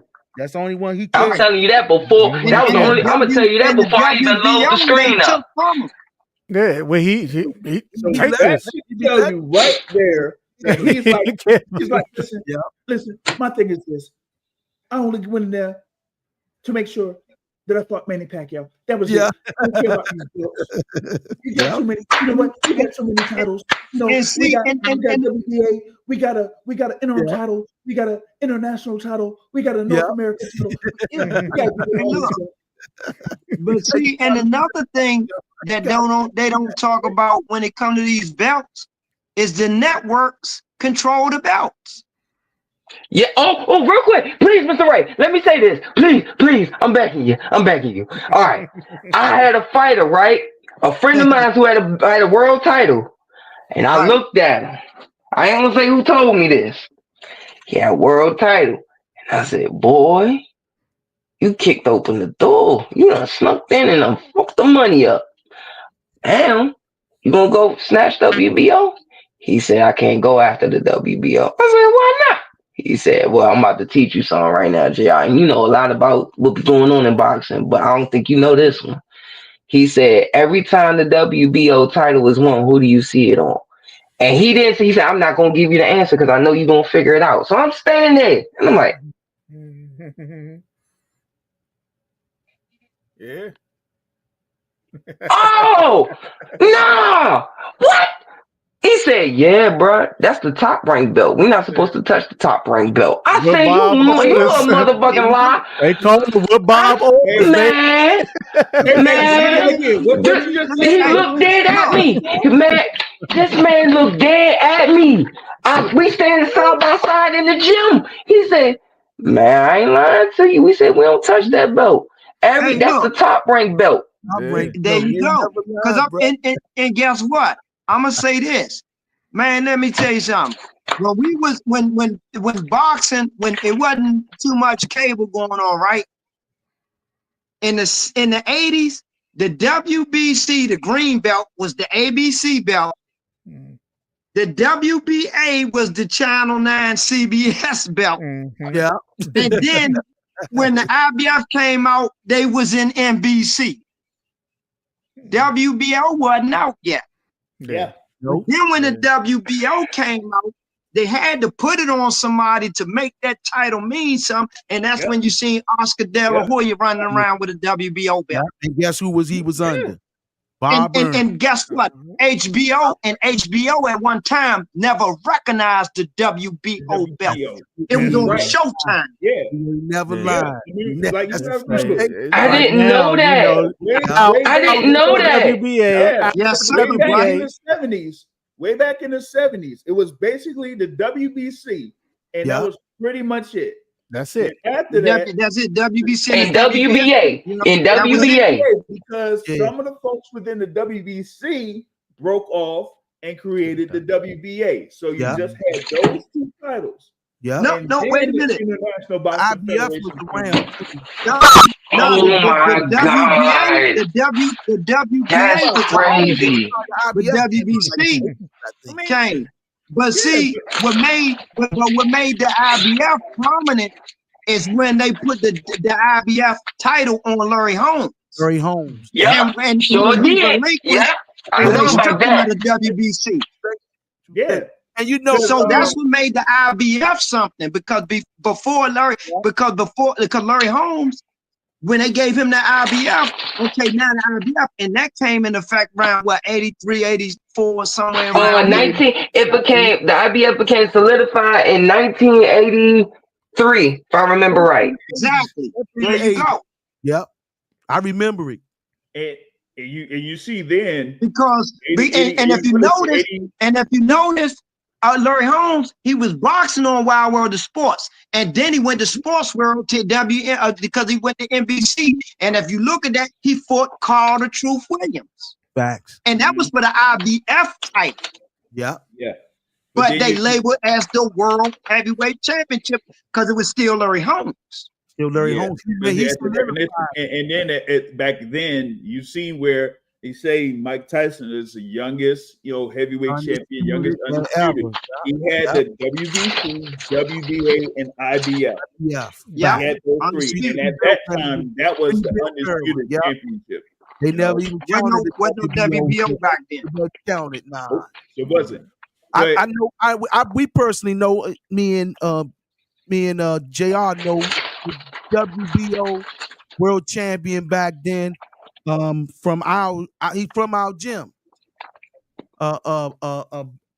Boone Pope. Yep, Boone Popes. People forget that name. Cruiserweight. And he won. Before it was real big, but I remember we was the world champion.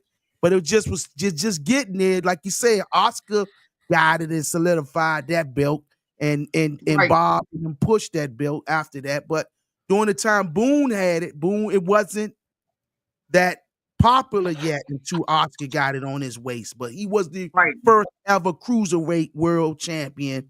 He come from Hillcrest Boxing. I just wanted to say that. So Jared is the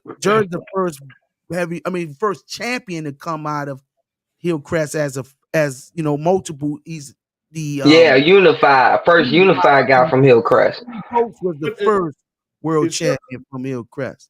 But on that point there with this thing of the undisputed, right? And how these sanctioning bodies like get involved and try to get the fighters to get towards that, right?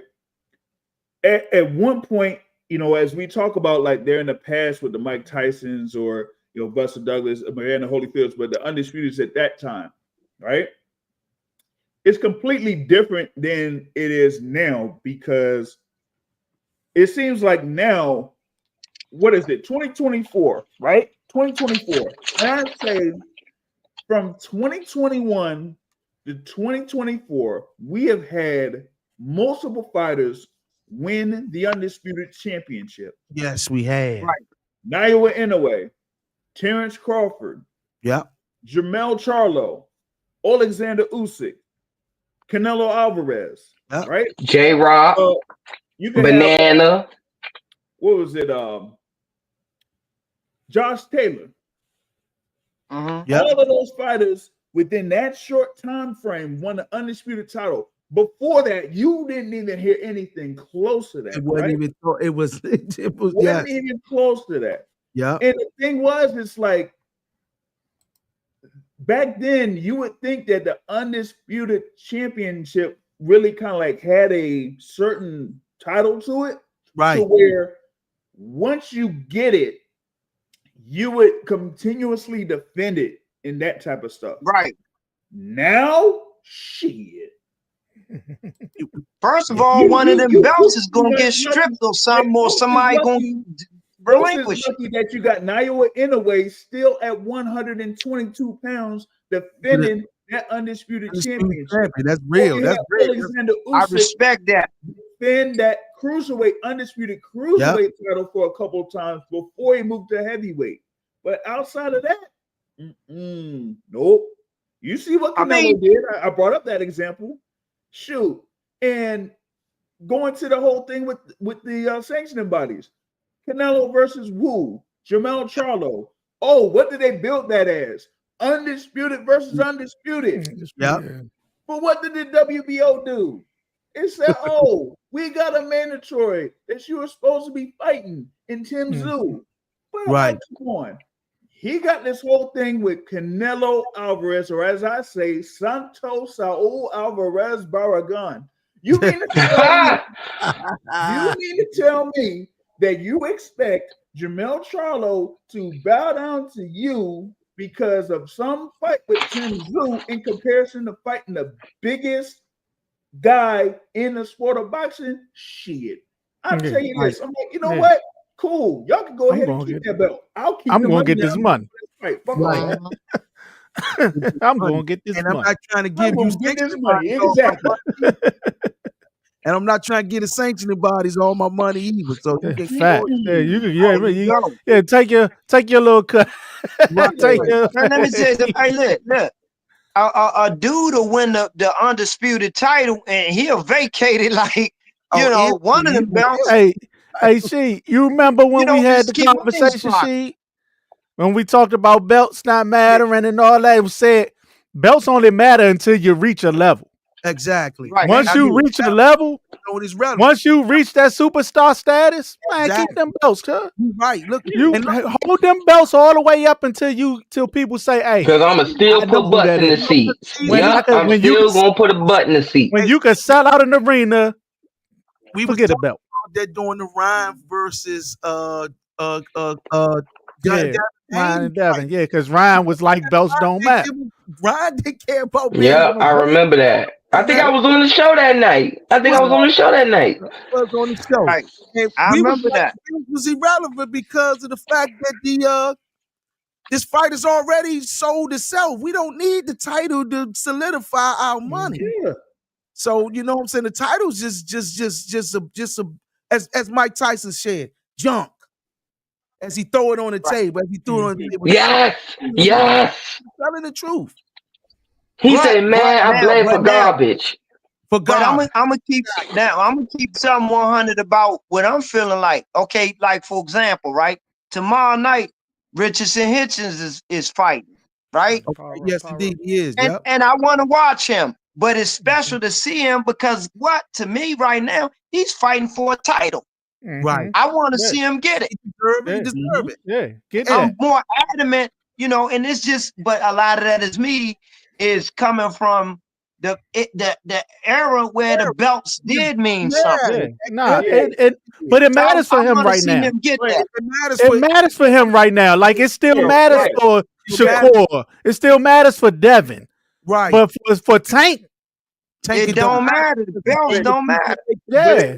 But also 3 million regardless. But also on the flip, because I talk with people that are involved in the organization that has a thing where they have a ranking system, they have a world title and that type of thing, but they aren't necessarily major. But the key thing is that they understand what they are in the overall scope of boxing and what they can do for a fighter. So they say, hey, you know what? We could tie this in, for you. And we could say, you know what? This could have you or lead you to bigger fights in the future. But we're just here to try to give you a boost. Right. So to speak. So as long as they don't, try to tie down a fighter like that, then it's cool. But if you get to a point where you're at where the WBC, the WBA, and the IBF is, and you have your rules and your regulations and all that type of stuff, like folks aren't necessarily going to follow that, whether they're a big star or if they're to a point where we're like, we ain't going to be turning right around and fighting once again to defend against a mandatory challenger after we've had a big fight. I've said this from many years ago. It's been almost 10 years. Tyson Fury defeated Vladimir Klitschko for the unified titles. Vladimir Klitschko was clearly the top fighter at the time. Right. Fury beats him, becomes, WBA, WBO, IBF champion. IBF, as I say, be IBFing. What did they do? They called for a mandatory. 9 days. I heard that. Days for them to strip Tyson Fury for that IBF title because he wouldn't face Vladislav Glazkov instead of having at the time a rematch with Vladimir Klitschko. You mean to tell me that I want to go ahead and pass on a fight with Vladimir Klitschko again for a fight against Vladimir Klitschko for your belt? Shit. Right. Yeah. Man. Belts. The thing about them belts though, man, they so tricky because even like this fight with Lamont, the thing is there's people sitting there contesting the fight that don't know about boxing. And I tell them, well, how about we check this out? You better realize one thing, Lamont is the world champion. He's a WBA champion right under the weight class where Tank is. And from what I understand, he has a right to challenge for the next championship up top. Damn right he do. Of his weight class. That's right. So that put him in contention anyway if you don't know nothing about boxing. If you gonna go don't say that, Mr. Ray. You're gonna have people say, man, nobody asked for this, and Tank was forced into giving. That's what one of the comments said. He was forced and put into a corner to give it to this guy. That was what one of the comments said. So moving on. Before we close the show, Uncle G, I just wanted to know, can we talk about boots real quick? Not on do this for your little. All right. We're gonna do it. We're gonna do it on the episode though. We're gonna do it on one.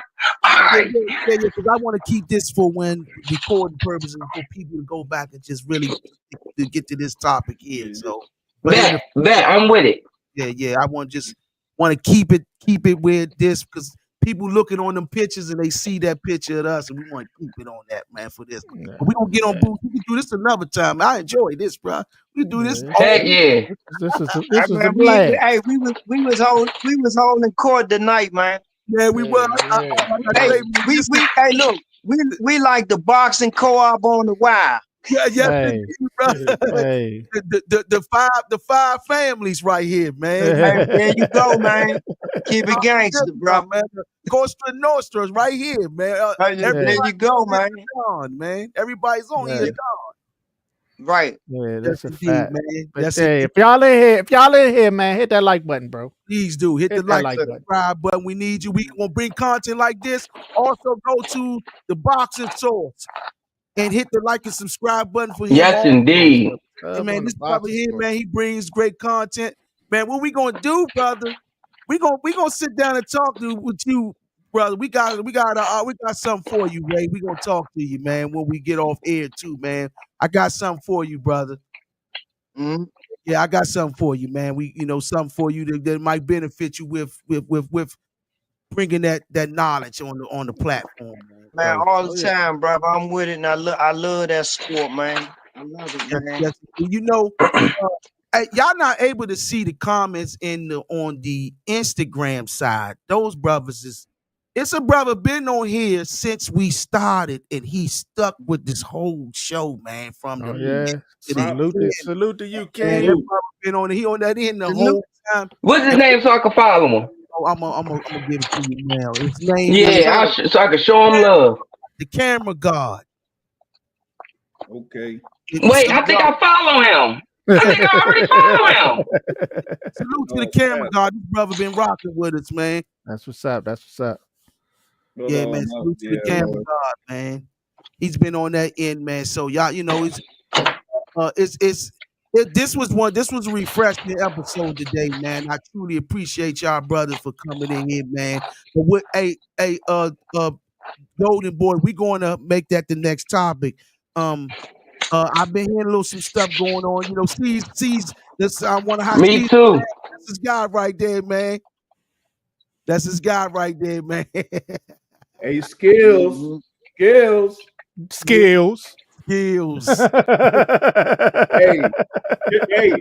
she just let me know, okay? Just let me know. I will. I want to do it. Let's do it Sunday. No. All right. All day. No. About to say. You want to do it tomorrow night after the fight? Let's do it tomorrow night after the fight. All right, let's do it. Yeah. Okay, what you gonna do it? You gonna do it and tomorrow night? Yeah, tomorrow night. Yes, indeed. Oh, cool. I'm with that. Well, after the Richard Hitchens event, John, right? Yeah, we gonna come on right after that, man. We're gonna be right on. For those that's watching now, make sure you tune in tomorrow night. Also, hit the like and subscribe button. Please, we need you to hit that like, hit the like button. We're here to stay. Hit that like button. Hit that like button for us, please. We're here to stay.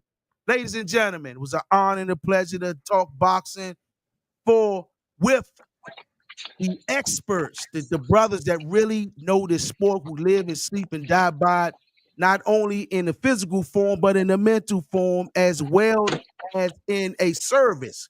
A lot of these brothers in the spiritual form. So, ladies and gentlemen, it was an honor and pleasure to have you on here. The second win. Nah, thank you, guys. Peace. Hey. If you're looking for a way to power up your nutrients with a plant-based protein powder, then raw vegan plant-based protein is the perfect choice. This vegan protein is packed with essential nutrients to help you stay energized and healthy. With plant-based protein powder becoming increasingly popular amongst health-conscious individuals, it's no surprise that raw vegan plant-based proteins has become a leader in the industry. Whether you're an athlete or just looking to increase your daily protein intake, this vegan protein powder can help you reach your goals. Visit rawvegan.com. Again, rawvegan.com.